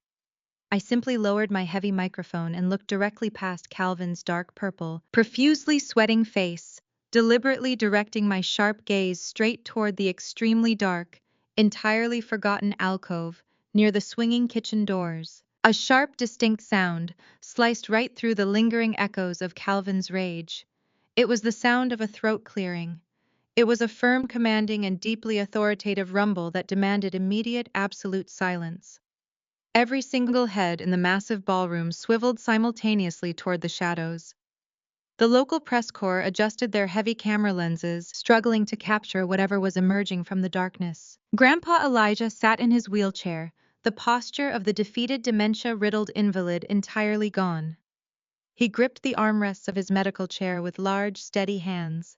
His knuckles whitened slightly as he applied pressure. Then in front of hundreds of stunned, paralyzed guests, my grandfather pushed himself up. He did not stumble. He did not hesitate. He did not reach for the aluminum cane resting against the wall. Grandpa Elijah stood up perfectly straight, rolling his broad shoulders back, instantly regaining the towering, imposing physical presence that had built a massive real estate empire from absolutely nothing. The vacant, confused fog that had supposedly clouded his mind for the past 2 years vanished entirely. His dark eyes were incredibly sharp, utterly lucid and burning with a terrifying righteous fury. A collective horrifying gasp swept through the crowd of Atlanta elites. State senators physically recoiled, knocking over crystal champagne flutes that shattered loudly against the polished hardwood floor. The caterers froze in place. The flashing camera bulbs suddenly multiplied, capturing the impossible resurrection of the patriarch everyone assumed was already essentially dead. He took a single step forward.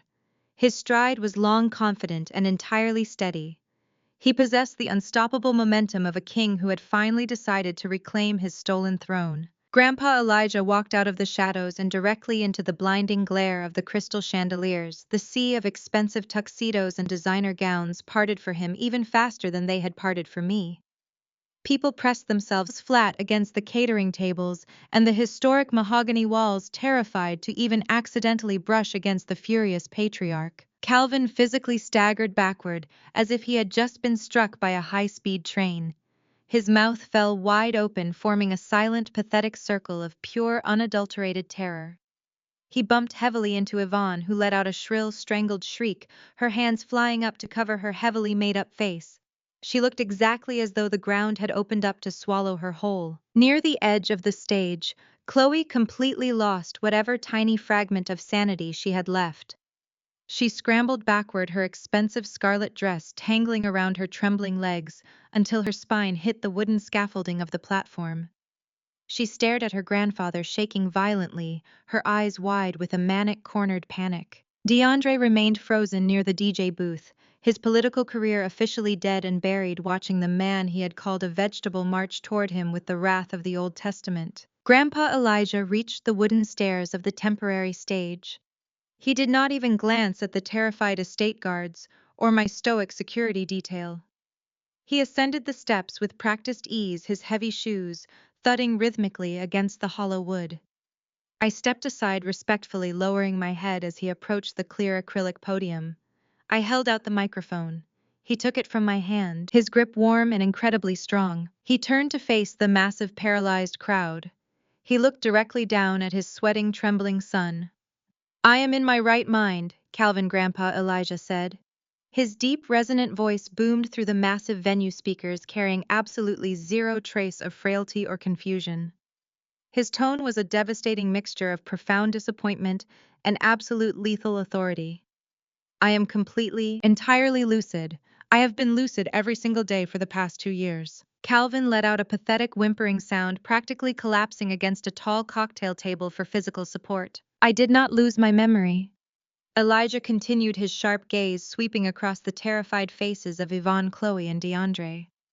"I simply wanted to see exactly what my greedy son, my superficial daughter-in-law, and my incredibly entitled granddaughter would do if they genuinely thought I was helpless. I wanted to see the true nature of the vipers circling my bed. And you all performed exactly as I expected. You did not disappoint me with your profound, sickening cruelty." Elijah gripped the edges of the podium, leaning forward to deliver a public execution of his own bloodline.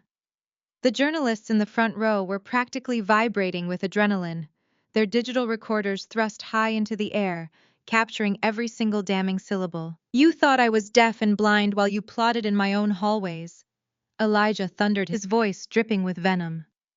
"You, Calvin, my own son. I built an empire with my bare hands. I laid bricks, I negotiated contracts. I sacrificed my youth to ensure this family would never experience poverty. And what did you do with my legacy? You used it to buy cheap scotch and cheaper political favors. You secretly placed a massive tax lien on this very estate because you gambled away your own trust fund on foolish, arrogant ventures. You thought you could just wait for me to die and inherit the kingdom you never worked a single hour to build. Calvin squeezed his eyes shut, fat tears of absolute humiliation rolling down his purple-flushed cheeks. He could not look his father in the eye. He could not even look at the floor. He was a completely broken, pathetic man. And instead of learning from your endless failures, Elijah continued, shifting his furious gaze to Yvonne and Chloe. You enabled this rot. You threw away the only brilliant daughter this family produced. He gestured sharply toward me. You cast Zuri out into the cold because her intelligence and her relentless work ethic threatened your fragile, pathetic egos. She actually inherited my business acumen. She understood the value of $1 and the heavy weight of hard work. But you threw her away just to coddle the fools who wanted to strip my bones entirely bare for imported designer clothes and fraudulent political ads. He pointed directly at DeAndre, who immediately flinched, holding his hands up in a pathetic gesture of surrender. You let this smooth-talking fraud into my home, Elijah roared. You let him disrespect my legacy, forge my name, and use my hard-earned reputation to buy a Senate seat he does not deserve. You watched him smile for the cameras while he secretly planned to throw me into a substandard, state-run facility the absolute second the ink dried on his stolen checks. You are all a disgrace to the name I built. The sheer crushing weight of Grandpa Elijah's public condemnation finally broke Chloe completely. Her knees buckled violently, and she collapsed directly onto the hard wooden floor of the stage. Her scarlet silk dress pooled around her as she fell to her knees, openly sobbing, her chest heaving with frantic, desperate gasps for air. Her perfect, meticulously styled hair was now a tangled, sweaty mess clinging to her wet cheeks. "Grandpa, please!" Chloe shrieked, her voice cracking into a shrill, hysterical wail. She scrambled forward on her hands and knees, reaching desperately toward his dark trousers. "Please, you have to understand, I had to do it. I had the power of attorney." She frantically pointed down at the forged documents she had dropped on the ballroom floor. "It is my legal right. I am your granddaughter. You cannot let Zuri do this to us. We are your real family." Grandpa Elijah slowly looked down at the sobbing, pathetic woman groveling at his feet. His sharp eyes contained absolutely zero warmth, zero pity, and zero forgiveness. He looked at her with pure, absolute, unadulterated disgust. "You forged a completely useless piece of paper," Chloe Elijah stated, his deep voice carrying a terrifying finality across the utterly silent grand ballroom. His heavy, undeniable words struck her like massive physical blows, crushing her completely forever. "Because 5 years ago, long before you ever started plotting my demise, I transferred every single dime, every commercial property, and this very estate into an irrevocable blind trust. I haven't owned this estate on paper for 5 years." Grandpa Elijah declared, his deep voice slicing effortlessly through Chloe's hysterical, choking sobs. He leaned heavily against the clear acrylic podium, his dark eyes burning with a righteous, furious intensity that demanded absolute submission from the room. The sole trustee and executor of that irrevocable blind trust, the only person standing on this earth with the absolute legal authority to manage, sell, or leverage a single blade of grass on this entire historic property, is Zuri. The devastating realization hit the villains like a runaway freight train. Chloe stopped crying instantly. Her breath hitched sharply in her throat, her chest freezing mid-heave. She stared up at her grandfather, her mascara-streaked face twisting into a grotesque mask of pure, uncomprehending denial. DeAndre physically collapsed against the thick velvet stage curtains behind him. His knees gave out entirely, causing him to slide down the luxurious fabric until he hit the floor with a pathetic thud. He gripped his perfectly styled hair with both trembling hands, his mouth opening and closing rapidly like a suffocating fish. Calvin stumbled backward on the main floor, clutching his chest with a white-knuckled grip. He looked exactly as though he were experiencing a massive cardiovascular event. Yvonne covered her mouth with both hands, a shrill, terrified squeak escaping her trembling lips. The untouchable, arrogant fortress of their entitlement completely disintegrated into fine dust before their very eyes. They had spent months meticulously planning to steal an empire that had legally belonged to me the entire time. I stepped forward, my emerald silk gown gliding smoothly over the wooden planks of the stage. The heavy fabric made a soft sweeping sound that somehow echoed perfectly in the deafening electric silence of the grand ballroom. I walked directly past Chloe, not offering her a single glance of pity or acknowledgement. I moved to Grandpa Elijah's side. He looked at me, a profound, weary pride softening the harsh lines of his weathered face. He handed the microphone back to me with a firm, steady grip. He had played his part flawlessly. Now it was time to execute the final fatal maneuver. I turned to face the paralyzed crowd of Atlanta elites. I reached out with my free hand. Marcus, my intimidating head of security, stepped up to the edge of the stage and handed me a thick black leather folder. The metallic snap of the clasp echoed sharply across the room. I opened the folder deliberately, letting the sheer anticipation agonizingly stretch across the massive space. I pulled out a stack of crisp watermarked bank documents. I looked directly down at DeAndre, who was huddled pathetically on the floor against the heavy stage curtains. DeAndre, I began, my voice amplified and dripping with absolute freezing ice. Since Grandpa Elijah did not own this house, that massive multi-million-dollar bridge loan you took out yesterday, using this historic estate as collateral, that is textbook undeniable bank fraud. DeAndre let out a pathetic, strangled whimper. He tried to scramble backward, but his shoulders hit the wall. There was absolutely nowhere left for him to hide. The wealthy political donors in the front row stared at him with unadulterated disgust. You walked into a federally insured financial institution.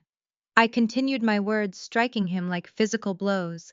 And you actively pledged an asset you had absolutely no legal right to touch. But your breathtaking, arrogant stupidity did not stop there. You knew the bank required a secondary guarantor because your own credit is entirely fictional. So you forged a signature. I turned my gaze slowly, locking eyes with Calvin, who was trembling violently near the shattered remains of his dropped Scotch glass. I held up the final page of the loan agreement, ensuring the bright blue ink of the fraudulent signature was clearly visible even from a distance. You forged my father's signature as the primary guarantor on the loan, I stated, making sure every single syllable resonated through the high-fidelity speakers. Calvin, your golden son-in-law, just permanently bound you to a multi-million-dollar federal fraud investigation. Since you spent the last 6 months aggressively backing his campaign and publicly endorsing his business ventures, federal prosecutors will absolutely view you as a willing, active co-conspirator. He's taking you down with him, and you handed him the shovel. Calvin let out a raw, guttural roar of pure, unfiltered rage. He lunged forward, trying desperately to reach the stage to strangle DeAndre, but my security detail intercepted him. They crossed their massive arms, forming an impenetrable human shield. Calvin crashed heavily into them, screaming vile obscenities, entirely losing his mind in front of the most powerful people in the state. He realized his entire reputation, his accumulated wealth, and his freedom were gone forever. I completely ignored Calvin's pathetic, violent tantrum. I shifted my attention directly to the audience.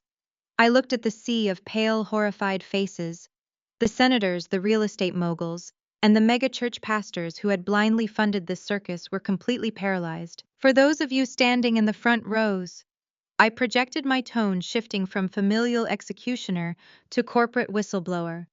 I highly suggest you check your email inboxes immediately.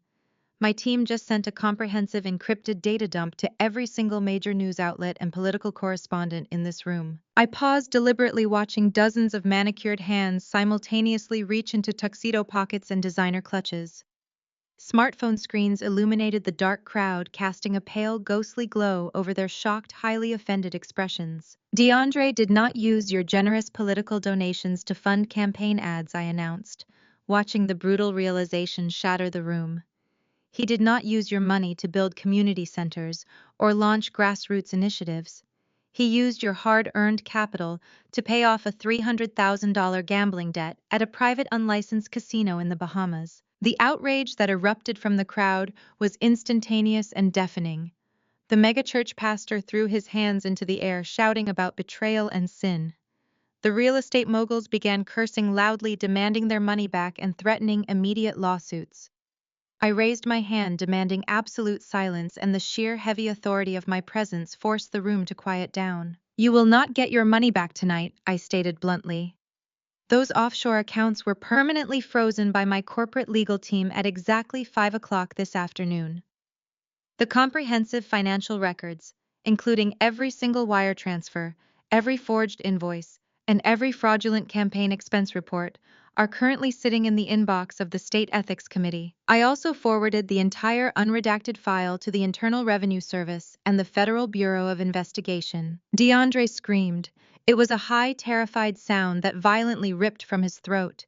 He scrambled on his hands and knees across the wooden stage, aggressively grabbing the hem of my emerald gown. "Zuri, please," he begged, thick tears mixing with the heavy sweat pouring down his face. "You cannot do this. I will withdraw from the race.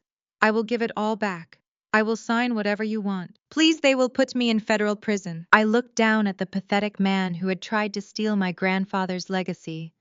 I felt absolutely no pity, no remorse, and no sympathy. "You should have thought about prison before you tried to rob an old man in his own home," I replied, my voice completely devoid of human warmth. I stepped back forcefully, pulling the luxurious silk of my dress out of his desperate, grasping hands. The grand ballroom was now a theater of absolute, unmitigated chaos. Chloe remained curled into a tight, trembling ball on the floor, weeping hysterically, her expensive jewelry scratching against the wooden stage planks. She was muttering unintelligible apologies to no one in particular, her fragile mind completely shattered by the sudden violent destruction of her entire universe. Calvin was still screaming at my security guards, his face a terrifying shade of crimson, while Yvonne sobbed loudly into her hands, realizing her high society status was permanently obliterated. The political donors were shouting demands, pulling out their phones to desperately summon their own legal counsel. Suddenly, a sharp, piercing sound cut directly through the heavy shouting voices in the ballroom. Sirens wailed in the distance. The sound was faint at first, echoing through the cold night air, but it grew rapidly louder and significantly more aggressive with every passing second. The wailing pitch rose, multiplying as several heavy vehicles approached the property at high speed. The wealthy guests near the floor-to-ceiling windows gasped, pointing outward. Bright flashing red and blue lights violently pierced the darkness, reflecting sharply off the historic glass panes and throwing chaotic spinning colors across the ballroom walls. The heavy crunch of gravel echoed loudly. The front doors swing wide open. Armed federal agents step into the foyer. I check my watch. Right on time. 6 federal agents in dark tactical jackets, emblazoned with the bright yellow letters FBI, marched purposefully into the glittering space.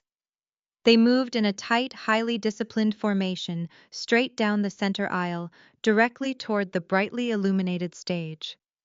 The sea of wealthy donors, who had just been aggressively whispering about offshore accounts and frozen funds, practically trampled each other trying to scramble out of the way. The agent's boots thudded heavily against the polished hardwood floor, a steady, terrifying drumbeat of impending justice. I remained standing near the DJ booth, folding my arms across the emerald silk of my bodice, watching the absolute destruction of DeAndre's fraudulent political empire unfold with perfect surgical precision. DeAndre was still on his hands and knees, staring at the approaching agents with a slack jaw and wide, uncomprehending eyes. The lead agent, a tall, broad-shouldered man with a completely impassive expression, stepped effortlessly up onto the wooden platform. He did not hesitate. He reached down, grabbed DeAndre by the lapels of his custom-tailored tuxedo, and hauled him forcefully to his feet. DeAndre let out a pathetic, high-pitched squeak, his arms flailing uselessly at his sides. The agent spun him around with practiced force, slamming him face first into the clear acrylic podium. The sound of DeAndre's nose hitting the thick plastic echoed sharply through the room. DeAndre Miller, the lead agent, announced, his deep voice carrying easily without the need for a microphone. "You are under arrest for federal bank fraud, wire fraud, and multiple severe violations of campaign finance law. You have the right to remain silent. Anything you say can and will be used against you in a court of law." The distinct metallic ratcheting sound of heavy steel handcuffs snapping shut around DeAndre's wrists sliced through the dead silence of the ballroom. The absolute finality of that sound sent a violent visible shudder through the crowd of elite politicians and high-net-worth campaign sponsors. They watched in pure, unadulterated horror as the golden boy of Atlanta politics was thoroughly and aggressively neutralized in front of their very eyes. He had spent long years desperately courting these powerful people, shaking their hands, drinking their expensive scotch, and promising them endless legislative favors. Now they looked at him as if he were a rotting corpse. They instinctively pulled their expensive coats tighter around their shoulders, stepping backward, terrified that his radioactive criminal stench might somehow ruin their own pristine reputations. The sight of the steel cuffs locking around her husband's wrists finally broke through the paralyzing shock, holding Chloe hostage. A raw, piercing scream tore violently from her throat, a sound so utterly unhinged it sounded entirely inhuman. She scrambled up from the wooden floorboards, the heavy scarlet silk of her designer dress tearing loudly as her stiletto heel caught the delicate fabric. She lunged frantically toward the lead federal agent, her hands outstretched, completely blinded by panic and toxic arrogance. "You cannot do this!" she shrieked, her face twisted into a mask of pure feral desperation. "Do you have any idea who we are? He is a state senator. You are making a massive mistake. Let him go right now." She aggressively grabbed the agent's tactical jacket, her long acrylic nails digging into the heavy nylon material. The agent did not even flinch. He simply shifted his weight and delivered a swift, powerful shove to Chloe's shoulder. The forceful physical rejection sent her flying backward. She crashed hard onto the polished wooden stage, her wrists sliding painfully across the rough planks. She gasped for air, looking wildly around the room for any source of salvation. She locked eyes with our parents, standing, paralyzed near the open bar. "Mom." "Dad!" Chloe screamed, her voice cracking with sheer terror as two more agents stepped forward to flank the handcuffed DeAndre. "Do something, call a lawyer, call the governor, stop them." But Calvin and Yvonne did absolutely nothing. They remained entirely frozen in place, trapped in a state of supreme, suffocating humiliation. Calvin's face had drained from a furious purple to a sickly, translucent gray. His hands hung limply at his sides, completely stripped of the aggressive, domineering posture he had wielded like a weapon his entire life. Yvonne looked like a fragile porcelain doll that had just been shattered with a hammer. She was trembling violently, her eyes darting nervously toward the front row of the audience. Standing mere feet away from them was the powerful mega-church pastor, the man whose endorsement they had desperately relied upon to secure their social standing. The mega-church pastor was staring directly at Calvin and Yvonne, his face contorted with absolute unfiltered disgust. Beside him stood the wealthy couples from their exclusive country club, the elite socialites. Yvonne had spent decades relentlessly catering to and impressing. They were whispering behind their hands, pointing directly at my parents with expressions of profound revulsion. In that single agonizing moment, Calvin and Yvonne realized the catastrophic truth. The millions of dollars in stolen assets, the meticulously curated public image, the arrogant demands for respect, it was all entirely eradicated. They were no longer the powerful patriarch and the elegant matriarch of a thriving dynasty. They were the pathetic, enabling parents of a disgraced criminal and a hysterical fraud. Their highly coveted social standing was now permanently dead. The lead agent signaled his team, and they began forcefully dragging DeAndre toward the grand double doors. DeAndre dragged his feet, his expensive leather shoes scuffing the hardwood, openly weeping as he was hauled past the donors he had systematically robbed. The heavy oak doors slammed shut behind him, leaving a suffocating void in the ballroom. The flashing red and blue lights outside continued to bathe the historic windows in a harsh, unforgiving glare. Chloe remained on the floor of the stage, her chest heaving with violent, ragged sobs. Her scarlet dress was ruined, her makeup was smeared across her cheeks in dark, heavy streaks, and her rented diamonds looked completely absurd against the backdrop of her total destruction. I did not raise my voice. I did not gloat. I did not need to scream to assert my absolute dominance. I moved slowly and deliberately across the wooden platform, my emerald gown whispering softly, until I stood directly over her trembling, pathetic form. I reached into the sleek velvet clutch resting against my hip. I bypassed the encrypted USB drive and my smartphone, my fingers closing around a thick, folded legal document printed on heavy watermarked paper. I pulled the document out and held it down toward her. Chloe slowly looked up, her bloodshot eyes wide with a mixture of terror and confusion. I simply dropped the heavy document. It landed squarely on her lap with a soft thud. Since you do not own this house, and since Deandre's remaining assets were just completely frozen by the federal government under the RICO Act, I stated, my voice echoing clearly through the perfectly silent ballroom. I have officially terminated your residency. Here is your 30-day eviction notice. I looked down at the sister who had made my childhood a living hell, the woman who had happily forged documents to steal our grandfather's legacy, just to buy herself a few fleeting moments of fake political power. I felt absolutely nothing but cold, clinical detachment. Pack your trash, Chloe, I commanded, turning my back on her before she could even formulate a single syllable of protest. I descended the wooden stage steps, the crowd of wealthy guests still parted completely, offering me a wide, unobstructed path toward the exit. I had accomplished exactly what I came to do. The fraudulent empire was dismantled. The truth was violently exposed. The house was legally secured. I walked with my head held high, my security detail falling seamlessly into step behind me. I reached the center of the dance floor when a sudden frantic movement caught my eye. Yvonne broke away from Calvin. Her pristine, elegant facade was entirely gone. She looked wild, desperate, and completely broken. She ran toward me, her expensive high heels clicking erratically against the floor. She threw herself forward with reckless abandon. Before my security team could intercept her, she dropped violently to her knees right in front of me. She reached out with both trembling hands, her fingers desperately grabbing the heavy emerald silk hem of my custom gown. She gripped the fabric so tightly her knuckles turned stark white.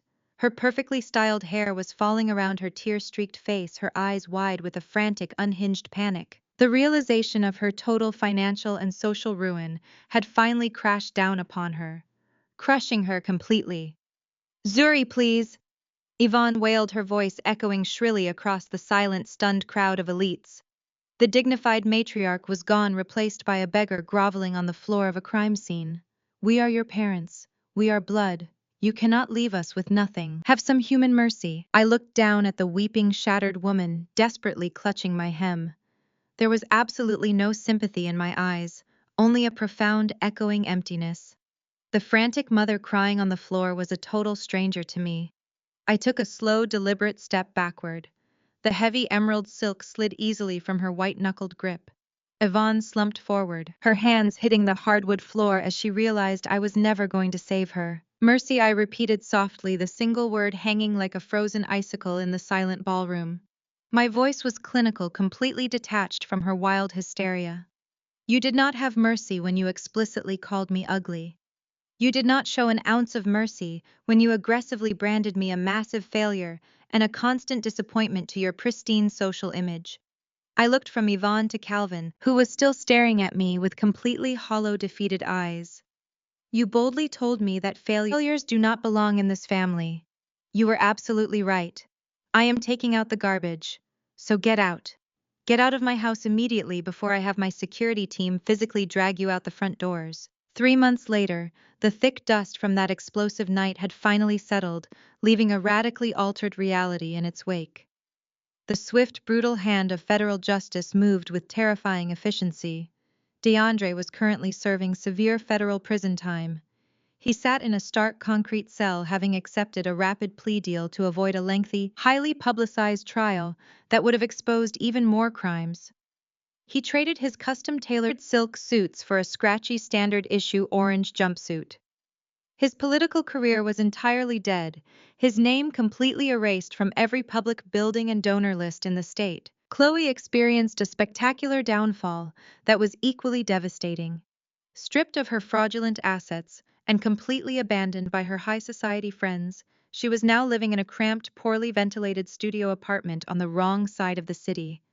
Her golden days of designer clothes, expensive champagne, and exclusive spa treatments were permanently over. She was working a grueling minimum wage retail job, forced to fold cheap sweaters for incredibly rude customers, just to afford her weekly groceries and the bus fare back to her tiny depressing room. Furthermore, my relentless corporate attorneys had officially slapped her with a massive civil lawsuit for document forgery and attempted fraud. Her meager wages were heavily garnished. She was slowly drowning in insurmountable legal debt, with absolutely no way out of the crushing poverty she had always openly mocked. Calvin and Yvonne suffered a social execution that was both absolute and entirely merciless. The elite mega-church pastor publicly denounced them from the pulpit, officially excommunicating them from the affluent congregation they had spent decades trying to dominate and manipulate. The exclusive country club revoked their membership immediately, citing a strict moral turpitude clause. They were radioactive. No one would take their desperate calls or answer their emails. Stripped of their stolen funds and crippled by the astronomical legal fees generated by DeAndre's catastrophic federal fallout, they were forced into humiliating social exile. They currently lived in a cheap, outdated suburban rental property, spending their miserable days arguing bitterly with each other about who was exactly to blame for their total inescapable destruction and their sudden horrifying descent into complete obscurity. The grand estate in Buckhead, however, had undergone a glorious, breathtaking resurrection.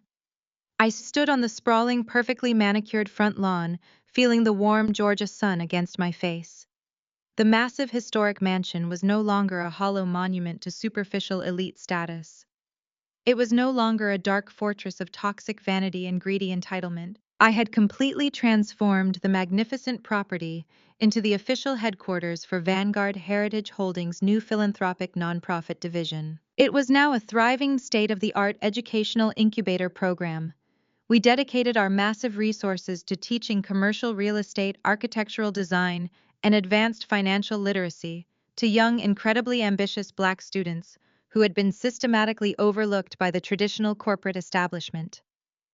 The grand ballroom, where my deceptive family had once proudly plotted my total destruction, was now filled with modern drafting tables, high-powered computer stations, and brilliant young minds mapping out their own successful independent futures. Grandpa Elijah stood right beside me, leaning comfortably on his aluminum cane. He was genuinely smiling. It was not the tight, calculated smirk he used in cutthroat boardrooms, but a warm, authentic expression of pure, unadulterated pride. He reached out and placed his large, heavily weathered hand firmly on my shoulder.